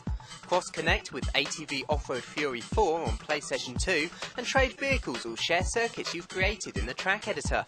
Mini-games and multiplayer modes are also available, so despite a sometimes infuriating AI and repetitive muddy terrain, there's still plenty of jollies to be had. Metal Gear Solid graphic novel is exactly what it says it is, a graphic novel retelling the original Metal Gear Solid storyline as interpreted by Chris Prisco, with Ashley Wood from the official comic series stepping in to provide the artwork. For the most part, it's a straightforward story, but there are items to collect in some of the scenes that unlock special flashbacks. It's one for fans of Metal Gear's plotline or comics in general. Those looking for an actual game as opposed to an interactive comic book though, had best look elsewhere. NBA 07 for the PSP is the next instalment in Sony's popular basketball series. Unlike the console games, there's no career mode, but a number of mini-games have been introduced, such as the Slam Dunk Challenge, which involves following button combinations to pull off slam dunks. You also get carnival-style games like Popper Shot, Pinball and Skee-Ball. If you want something more challenging, you have Conquest Mode, where your NBA team has to take over different NBA squads all over the country, or Pickup Mode, a playground-style game. Or you could just have a good old game of regular basketball. Gameplay is pretty much the same as NBA 06, with a good shooting system but poor team player AI and weak defense, but for a quick game of basketball on the go, it does the job nicely. War! What's it good for? Blowing things up apparently, but Killzone Liberation on PSP sees you set out to rescue a series of hostages over 16 missions. We sent Chris to see what else was different between this new PSP tactical game and the original PlayStation 2 shooter. I just played Killzone on the PSP. The art team have worked really hard to make it feel like a believable Killzone world. The environment isn't static. You've got this crane swinging, these wires here, they're swaying in the wind, water coming out of there. If I come further down here, you can see Flotsam and Jetsam floating around in the water there. And it's very true to the Killzone roots. I remember playing Killzone on the PS2. It was a first-person shooter, so that's what I was expecting. It totally amazed me that it was a top-down game. I wasn't expecting that. It looked a lot like Metal Gear. When we did our original research into this, we felt that the first person wouldn't work as well on the PSP because of the nature of the machine. You would get more out of it by designing something completely new. By taking this top-down camera, it allows you an overview of the action around you, so you can see the movement of the enemies, you can read the AI of the enemies. It allows you to think more tactically. It's got a lot of the same ideas of Metal Gear. The eyes and indicators, you can tell what the AI's thinking. The broad yellow beam from his eyes indicates that he's in a passive patrol mode. If he suspects somebody, the beam narrows slightly and goes orange. If I fire off my gun, he becomes alerted and then becomes hostile towards me. What's different and what makes it cool is the way that the camera pulls out to show your character. When there's enemies in the vicinity, it will offset to show you where the enemy is. And as you get closer to an enemy, it subtly zooms in, and as you get further away, it zooms out to give you more of a view of the level. Metal Gear, one of my complaints was you couldn't see all the action. You couldn't see where the people were, you couldn't see things going on. You were only presented with a narrow view. Here, the camera pulls out and shows you everything that's going on. But what we've done here as well, when you hide, you can very faintly see your character behind the cover, so you're never in a position where you don't know where your character is. The controls weren't intuitive. They took a little while to get. I'm down. Okay, what I did is I told my guy to plant a charge, which was not smart gameplay. Should have told him to make an attack. But then again, I'm still learning. But once he got them, they felt really smooth, and I can have him go right there. And he'll start covering me. The buddy's good to use in that respect. You can position him behind cover, you can make him attack the enemies, you can make him play C4 to blow up obstacles. So there are different types of buddies. Some of them are like demolitions experts, some of them like him, like a weapons guy. And then in some cases you have to rescue hostages who you have to protect, but you can order around in the same way.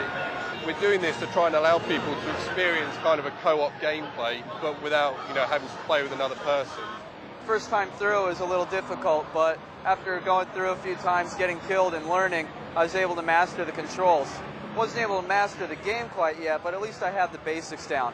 And that was within about 15 minutes of gameplay. If you get knocked over by the enemy's gunfire, you'll lie flat on your back and the little icon will pop up. If you press the action button, which is X, you'll then stand up. If you get close enough into the enemy, if you press X then, you then get your gun and you sort of whack them to the floor, at which point you can then execute them. So it's like a cool little move. If you walk up to switches, you know, again, a different icon, you can hit the switch. It all works off the action button, but it's context sensitive depending on where you are. We try to make that as clear as possible. Yeah, there was a vehicle section in here, which was really cool. We try to make it really sort of simple and fun, and you're shooting and you're blowing people away, you know, you don't have to worry too much about your health unless you come across the rocket guys. It's just supposed to be really good fun. It was really cool that I got to use a tank. I was going around firing rockets and machine guns. It was a little difficult to control, but once again, it'll take a little bit of practice. X allows you to accelerate. You control the turret with these trigger buttons, fire a rocket off at this guy, send him flying, but you also have a machine gun, so you can shoot that way and fire rockets another way. Because you're in the tank, machine gun fire, no real threat. This guy's a bit of a pest. I could shoot him, but what might be even more fun is if I drive over him, like that. The real weakness of the tank comes against the rocket guys. So it's a bit of a stalemate because when he fires a rocket, I can fire a rocket back, which will blow his rocket up, but it's all about the timing, really. By about my fourth time, I had it down and I was ready to go. I got pretty far. First time I tried playing this, I had no idea what was going on, no idea where to send people or anything, but after getting the tutorial from the producer, I'm a little bit better now. Wow, these guys are moving quite fast. Faster than I'm used to. AI seems to be really good for a handheld, and I'm down for the count. But I'm sure after lots of practice I'll be able to do much better at this.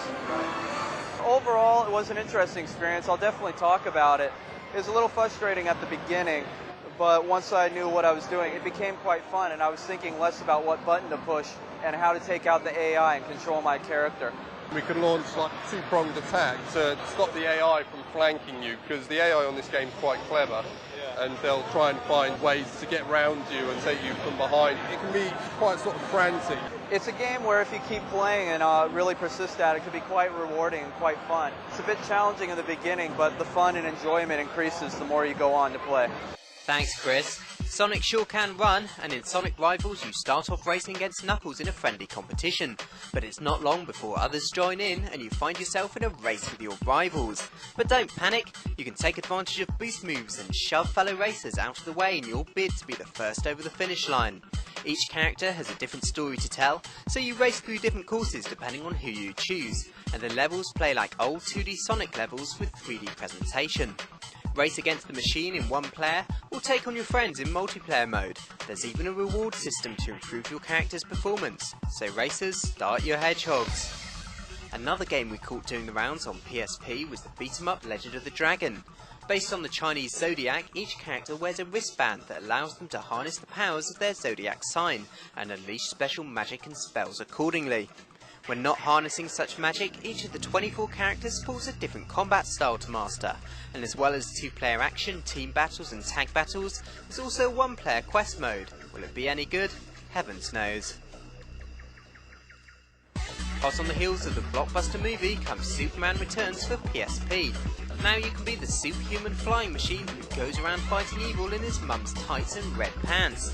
The game lets you use X-ray vision, heat vision, super hearing, super strength, super speed, super breath, and of course flight. There are different uses for your special powers, and you have full control of aerial maneuvers. Unfortunately, the unfinished build we saw resembled clumsily flying around a cardboard shoebox, but we hope things improve come launch. Everybody loves kung fu fighting, apparently. Try telling that to the person who's just met with certain death. Yes, it's Midway's Mortal Kombat Unchained. Made exclusively for PSP, this brings you everything you love about Mortal Kombat and then some, boasting the usual roster of characters as well as a few new ones to boot. Environments are destructible, so you can fling opposition through walls, floors and ceilings, and there are 3 styles of fighting, one involving hand-to-hand combat, the other 2 weapons-based. Enjoy watching midgets fight. A special puzzle mode brings us miniature versions of the characters dueling it out during Tetris-style puzzles. There's also a chess mode and a 1-player quest, although as ever, it's when you connect over Wi-Fi for 2-player mayhem that this beat-em-up franchise is at its best. Trouble doesn't take a holiday often, but when it does, it's always at the same holiday resort you're staying at. At least that's the problem Ratchet and Clank are having, as after agreeing to help Luna with her homework, she gets kidnapped by aliens, and they're off to save the day yet again in a full-on platform adventure. Old characters such as Captain Quark make a return, there are new weapons available as well as old classics, and the first time in the series, you're able to play as Clank at certain points in the game. There's also a simpler levelling system and a Wi-Fi multiplayer mode. They sure do like to cram a lot into their holidays. Here's Karina with the last word. It's something that I've been waiting for. I played all the other Ratchet & Clanks, all of them. I pass them, I go over them. Every time that you play, there's something secret you gotta look for. It's a very enjoyable game. But the only thing is that I gotta buy a PSP now. Thanks, Karina. So it's time to say goodbye through the PSP camera, as that's it from us at this year's E3. Although we'll leave you with our gamers' final thoughts.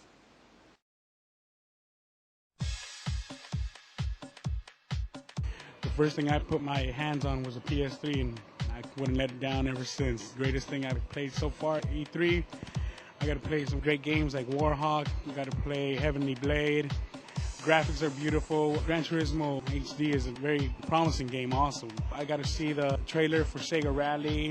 It also looks very good. And I didn't get to see much of Xbox 360 or the Nintendo Wii, but PlayStation 3 is where my money's at. I got the 360. The reason why is because it came out first. It's a little bit cheaper in price. Also, I just got to say the graphics and the games on it. The Nintendo, I'm sorry, I started on Nintendo. I love Nintendo, but I've grown older than it. It's a great game for casual gamers. It's a great system for people just getting started. But if you want some of the big stuff, you got to play with the big boy toys. That's the PS3 and the Xbox 360, and I'm all about the 360. I think the Nintendo Wii is probably the best one. It's introducing a new way of gaming, you know. You no longer hold this control with both your hands. You hold a remote control, which you can just play a game with just, you know, twisting your wrist. Or just, you know, hold two sticks and move them alternately to play a game. I thought that was really good. That's why I really like it. And it brings you back to that time when you were 7 years old and it was Christmas time and you got your first Super Nintendo. Yeah. And you open it and you play Super Mario World and you're like, what do I do? After a while you were like, yay! I think Nintendo Wii is probably going to be that. Not just for kids, also for kids my generation, or like 20s, and even for older people, you know, like I could probably play with my dad or my grandma, you know, we can have a good time. And my dad won't go like, oh, what do I press next, you know? So that's why I go for Nintendo Wii. A couple things I didn't like. I didn't like that there was no Halo 3. I was looking for Halo the first 2 days, and just today I heard from other people that there's no Halo 3. I got to talk with some of the people from Bungie. You can only get one of these stickers if from the Bungie people themselves. They said a little bit about like coming to LA and that sort of stuff, but as far as the game goes, they had nothing to say, nothing they could comment on. I'm just happy that we got a third installment of Halo coming. One of the most disappointing things in this year's E3 was SNK's booth. They only had 4 games to showcase. How freaking sad is that? Coming from a kid of the 80s, putting quarters in the machines, Metal Slug's a popular, fun game. I was really excited to come and see it, but when I tried playing it on the Game Boy, there was no AI, no characters, no anything. It wasn't even a complete build. It was, yeah, basically a train wreck, and I was thoroughly disappointed by it. Another disappointing thing was Genji 2. Sorry, I'm still going back to that. What the hell were you guys thinking? That horrible thing that they're making for the PS3. It looks like a PS2 game. I'm sorry, I gotta throw that in there. I think the worst thing about E3 was the amount of people, how it wasn't really coordinated. Like, you had to wait big lines to see the big things, like play the Nintendo Wii or see the Scarface and Aragon trailers, see the Spore. You had to do big lines for everything. Another worst thing about E3, I'm sorry, Paris Hilton at E3? Oh, come on. Yeah. And you had to make a huge line to see Paris Hilton. That was just pathetic. Paris Hilton. She forgot the name of her own video game. And the company changed the name of the game. I was actually surprised. I really like Spore.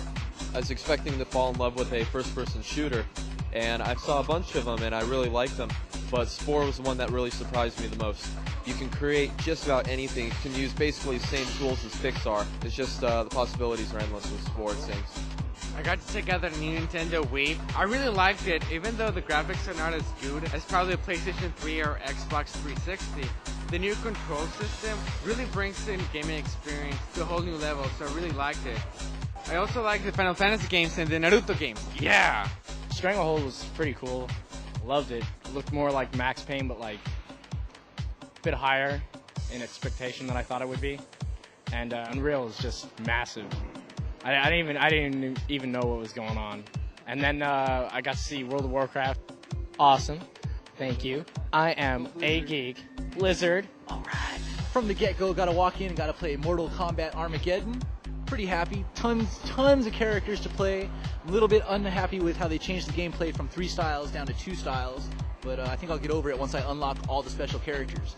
Another highlight for me was I got to see a preview of Unreal 2007. Yeah, baby. Sick to the max. It's coming to you soon, and I know you're gonna be happy when you see it. 'Cause I saw it, and I'm fucking stoked.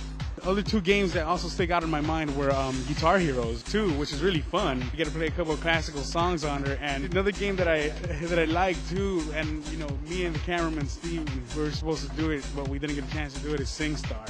But we were supposed to sing "Smoke on the Water" by Deep Purple. Unfortunately, it didn't pan out. But that doesn't mean we can't go to a karaoke bar tonight, get loaded, and then do that. There we go. That's what I'm talking about. Yeah.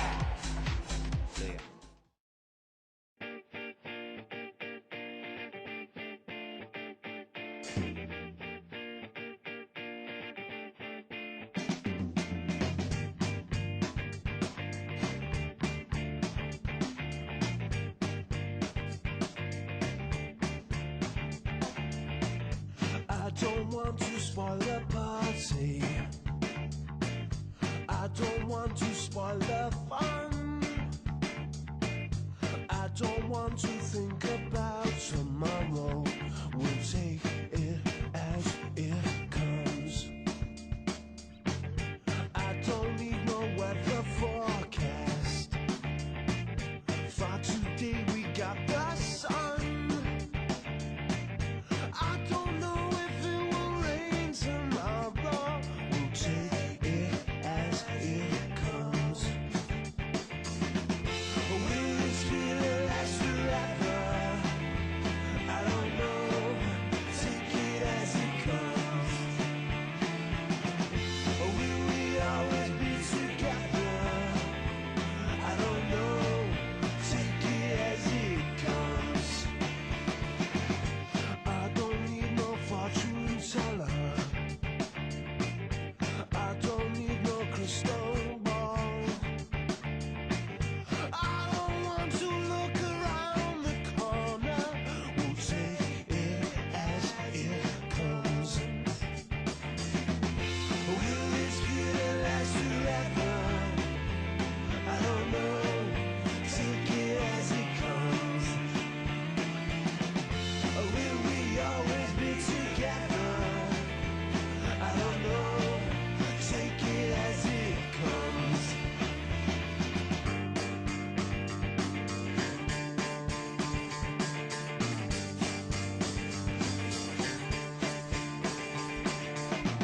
Will this feeling last forever? I don't know. Take it as it comes. Will we always be together? I don't know. Take it as it comes. As it comes. As it comes. As it comes.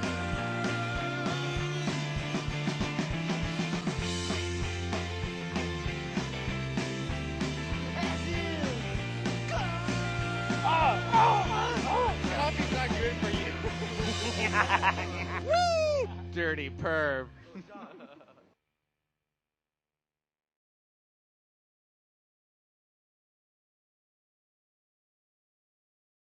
Ladies and gentlemen, boys and girls.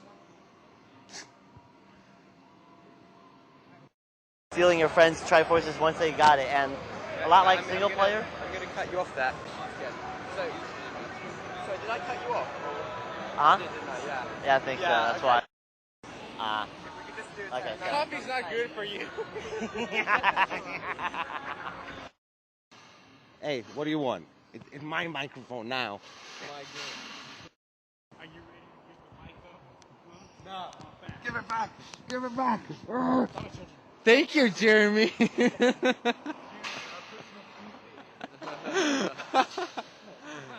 Hey, I wonder what happens if I take off my shirt. Did Steve like the booth babes? Dirty perv. Han, the baddest rogue in the galaxy. Our beloved Harrison Ford. Did he by any chance do any voiceovers in this? Legos don't talk. Legos don't talk. Well, they oughta, because that can be arranged. You need that line. You can arrange that. Oh, he's making a poo. Finish me, finish me. Do something. Freeze me. Try it. I did it. Something. Oh, turn me around. I turn you around for my finishing move. Don't look at me when I finish you. But it's different in Nintendo because we're not strippers. No, I'm just kidding. I'm kidding. That's on the record. Nice. Is it really? Oh my God. I love it. I did not say that. I recant. I can't. Okay. Thank you.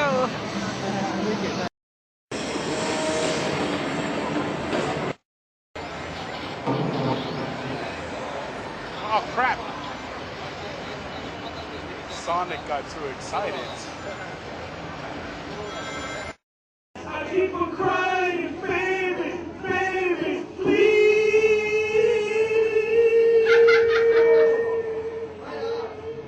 Dude, I got smoked. Look at that shit, dude. Yeah! Thank you. Good stuff, man. Good stuff. Way to be a good sport. The mics, we say Paris, Bordeaux, Le Mans. Paris, Bordeaux, Le Mans. It's another city. So you tell me when you're okay for. The sound is good? Yeah. Okay. And phew, laser beam. There's no sound integrated yet, so I'll do the sound. Yes! I cannot always do it. Wait, Non-stop get action. this guy's t-shirt right here. Get this guy's t-shirt. He's got the t-shirt. Action going Unreal right action. Oh, it's excellent. awesome, man. Excellent. That was the most amazing. I love Unreal it. is More one than of the next step that it should be. favorite games that we've been following for years. Yeah. Unreal Championship. Yeah. Hell yeah. Amazing. Many Sunday barbecue tournaments. Yeah, Sunday barbecue Many more to tournaments. come. Woo! First person game we just saw was sick. Oh, so excited. Here we go.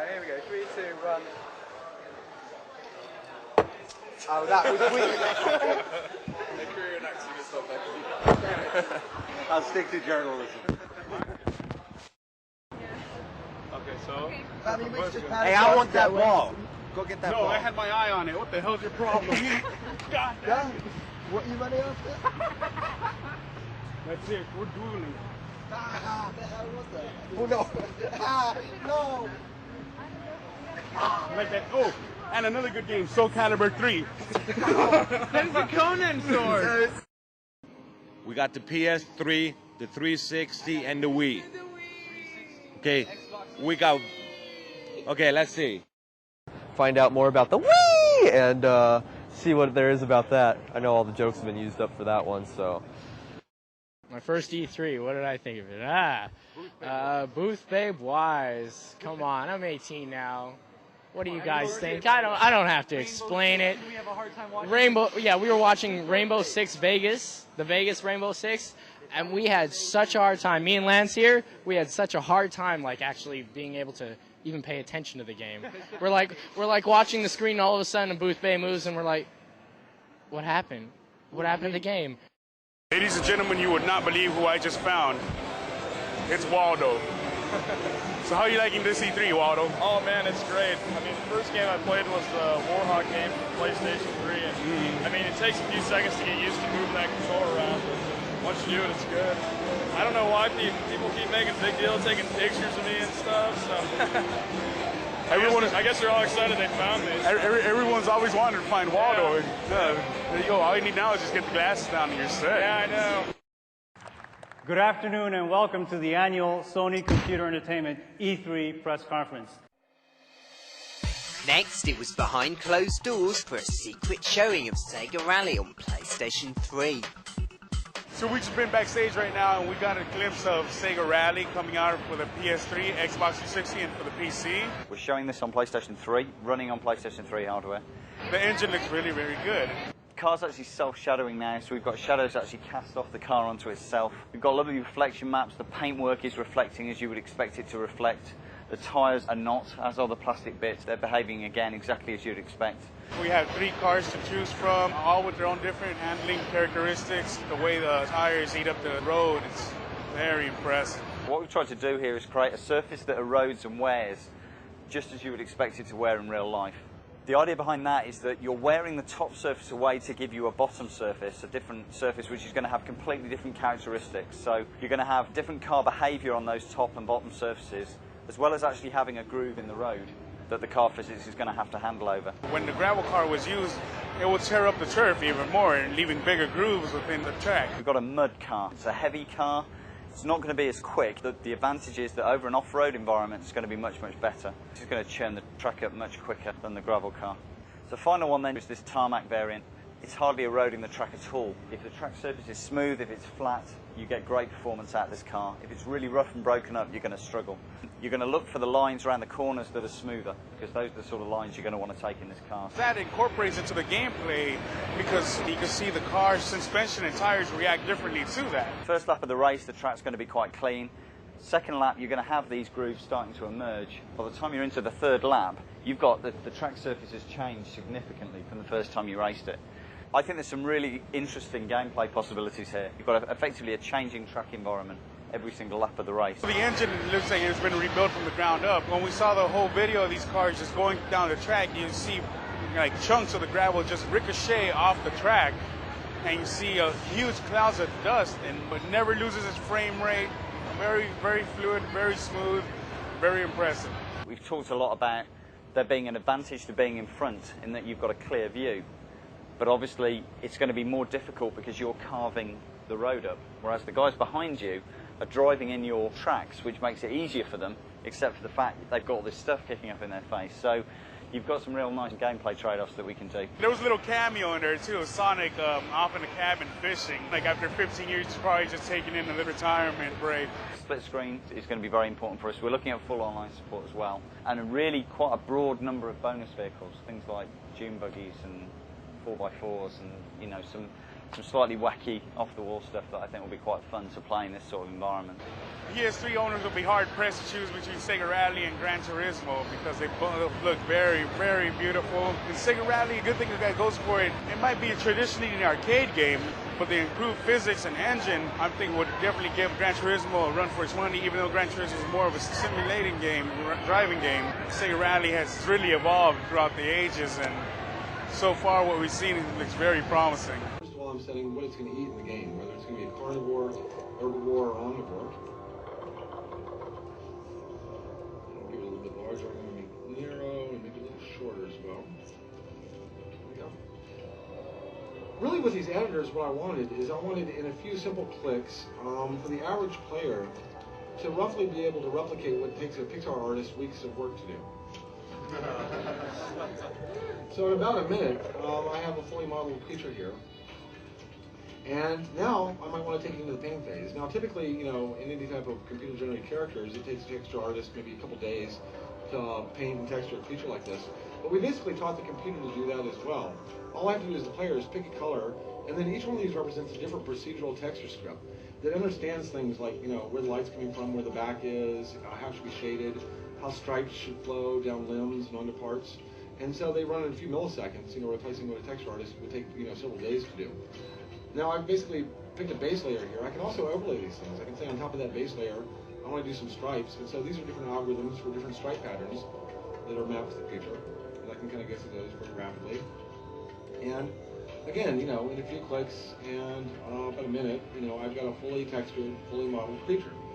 Now the next phase is really the harder one, is now we have to bring this into life. We have to animate it. So in the test mode, the computer will analyze this creature, look at what I built, and no matter what I build, it shows me how the thing would move around the world and behave and act.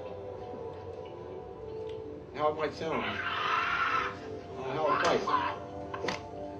Play. And even have emotional reaction. So sad. So we want the players to have just a tremendous diversity from a 3D color printer.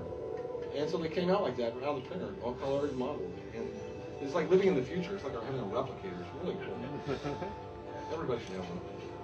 We're going to pop back out here now. So these creatures you're actually going to use in the evolution game. Now, there's never really been a good game about evolution because all the evolution games, you have these preset paths that you can go down through evolution. There's never been truly open-ended with what you can design. So I think having an editor like this was a prerequisite for having a decent evolution game.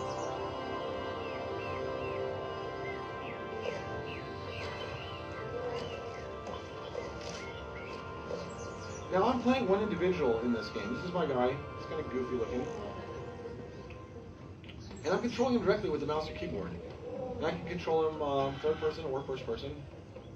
And in this part of the game, what I really want to do is walk around and get some food to eat, because I can earn DNA points from that. Okay, that's not food. We need to find something like food. Oh, these look like food. Now, let's go for one of these little guys. And by earning food points, I can actually spin that in the editor later. Now, these guys aren't very large or strong, and you don't actually have to be. These guys are concentrating by being social, so they're coming to each other as rescue. And there's so many of them, they'll probably not be able to take those out, so I need to find something else that's a little bit easier. It's probably not those guys either.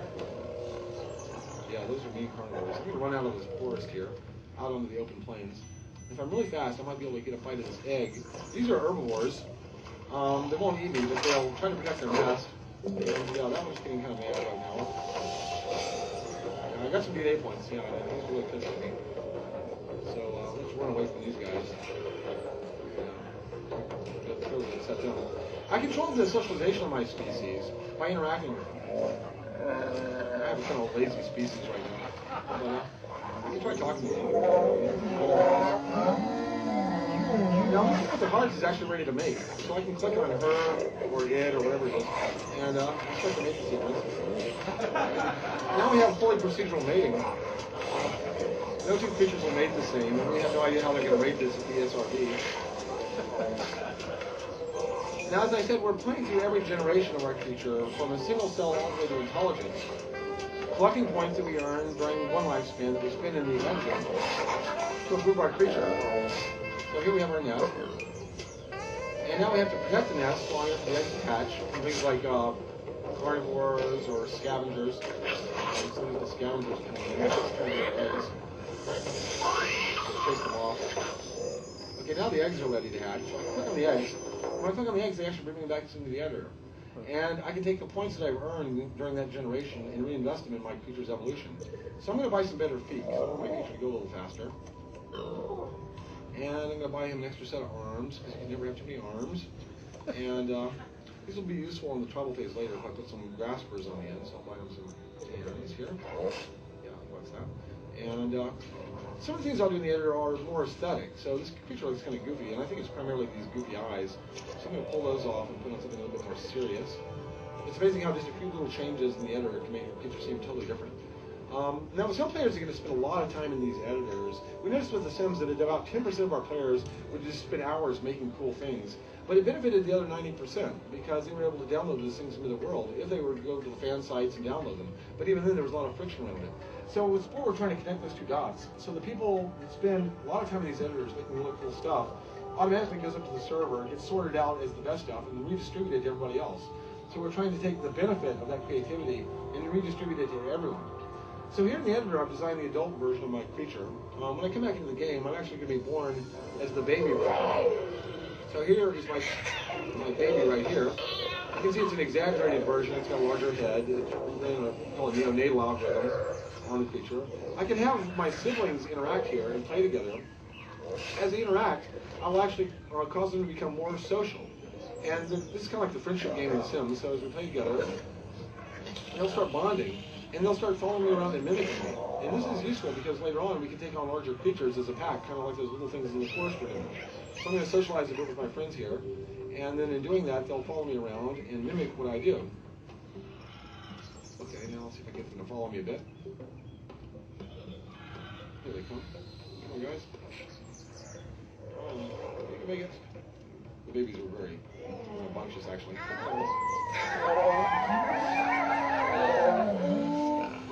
So now I might take the babies over here. Maybe we want to go annoy the neighbors. So we'll run over here. Run into herbivores. We can't get too close though, because they're going to kick our butt.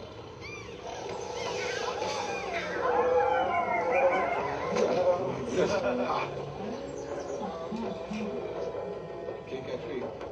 Anyway, we're going to jump out of this phase. We're going to skip ahead a little bit here. And tools and buildings and things here were all designed in the editor, either by the player or by somebody else, and it was automatically pollinated into your world. These vehicles were designed in the vehicle editor. That was a very kind of traditional organic city. This is more modern industrial city. This is my capital. At this point in the game, I've actually unified the entire planet, and I'm ready to go to the next level, which is the space game. So I can open the Buy UFO catalog. Now the program's been watching what I buy and build through the course of my gameplay, and building a model of my aesthetic, like Amazon recommendations. And now it's selecting content that other players have made that it thinks I would like stylistically. And it might be realistic, it might be cartoonish, it might be Disney, Pixar, Miyazaki, whatever. But this is what it thinks I would like. And so I can just select one of these things that another player's made. Or if I wanted to, I could go to the editor and design my own. And so now we're initiating the space age on our planet here. So we're getting blasted off.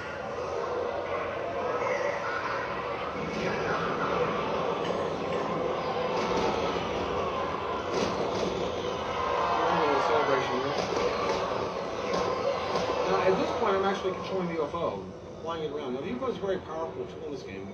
It's very mobile and has a huge number of upgrades that I can use it for later in the space game. I can browse some of the other cities that I built in the Civilization game. We have walking vehicles, these are crystalline buildings. We want a huge amount of diversity coming out of the editors that players can design. Now, one of the things I might want to use my UFO for is collecting things. I might want to start another ecosystem on another planet, and so I might want to bring some biological samples from my home planet. And I have an abduction ray I can use on my UFO to collect things off the surface. Check the creatures here. We had a little bug a couple weeks ago where we found that we could use the abduction beam to throw things. The fact is, if you throw them really hard, you found we can get them into orbit around the planet. They'll be in permanent orbit. Which is like really cool. So this is the entire planet that we've been playing the entire game on up to this point. For the first time, we can kind of really go up high and get an overview of it. We have things like weather systems, lighting over here, a lot of details that we don't really have time to go into right now. This planet, in fact, has a really light ring system. But we can pull all the way back and get the entire planet at this point. And also the solar system. So this is our home star, our home planet. These are some other planets. This one's barren, I can tell by the scan. This one actually has life on it, primitive life. We can fly over there to investigate. Some of the planets in this game are very realistic, but other ones are a bit more fanciful and creative. This one actually is more on the creative side. Eventually you'll be able to create entire planets with UFO tools that you can earn and buy. This one was actually generated by the computer, so the computer can generate some fairly elaborate ones as well. We might want to come down to the surface of this planet and investigate the local wildlife, and maybe even try dropping some of our creatures and see how well they survive on the surface here. So I'm going to come down to the surface of this planet and maybe drop one of those creatures that I picked up.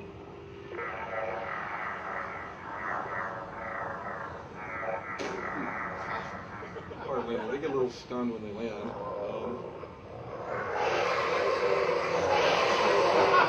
Okay, so that didn't go too well. I can scan these things in my database. We keep a running database of all the content that you encounter in the game, and it's something we call a Sporepedia. And the metaphor for that is trading cards. So every piece of content has a trading card automatically made for it. This is my home star with its stats. It's hyperlinked to the planets around it. This is my home planet. This is the planet we're on with its stats. It's hyperlinked to all the creatures I've discovered on this planet so far. And they have stats as well. In fact, we're going to be designing card games based around this. So I can print these cards out and actually play a card game with it. And use the in-game editors to design custom cards and custom decks. It also keeps track of the creator. So this is the person that created that piece of content. She might be a friend of mine or whatever, but I can bookmark her and have my friend's content automatically populate my universe. Also, I'll give reports back on how my content is going to the star out to interstellar space. Okay, this is several parsecs across region of interstellar space. We have several thousand stars here. Not just stars, but things like black holes, planetary nebula, emissive nebula. All the things you might see in Hubble space images are in here. You can visit them. They have interactions you can do with them. We're going to fly to a nearby star. One of the things we want to do is look for worlds to colonize. If we can build colonies, we can start earning economic output from those colonies. So I want to look for kind of good real estate here. This planet is probably not too great. It's too close to that star. It's very hot. This is more realistic than the last one. In fact, this planet is very much like the early Earth was about 4 billion years ago. Kind of a hot molten rock. But we'll investigate it anyway.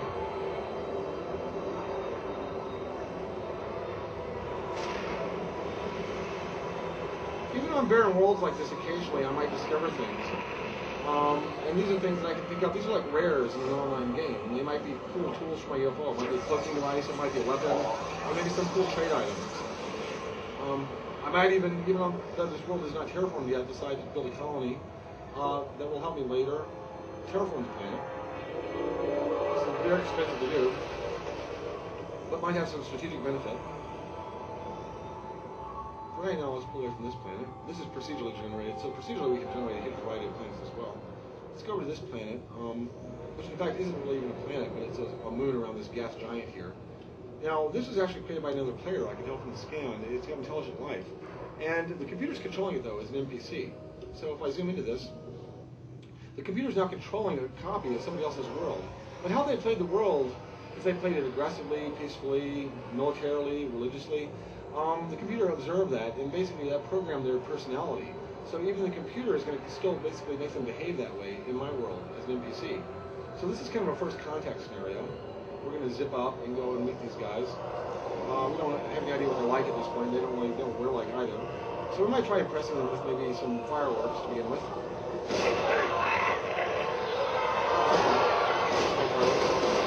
Now the relationships in this game can go a lot of different directions. We might end up being economic trading partners, or we might end up forming an alliance or a federation together over time.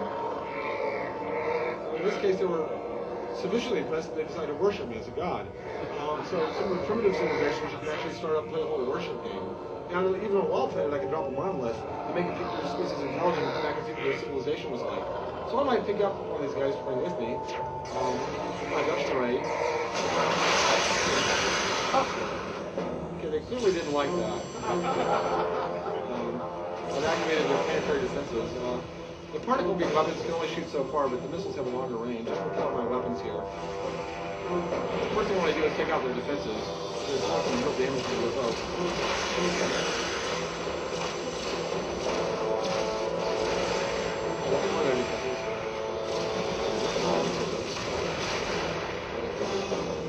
One left.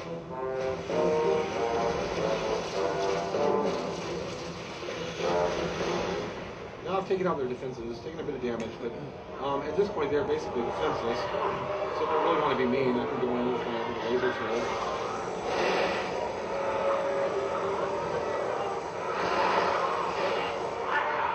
We've actually found the terraforming tools to be very effective as well. I can drop some ice comets and basically make the whole planet an ocean planet, and there's no evidence left. But that was probably a bad idea, so things like this have repercussions in the game. I don't know how powerful this race actually is.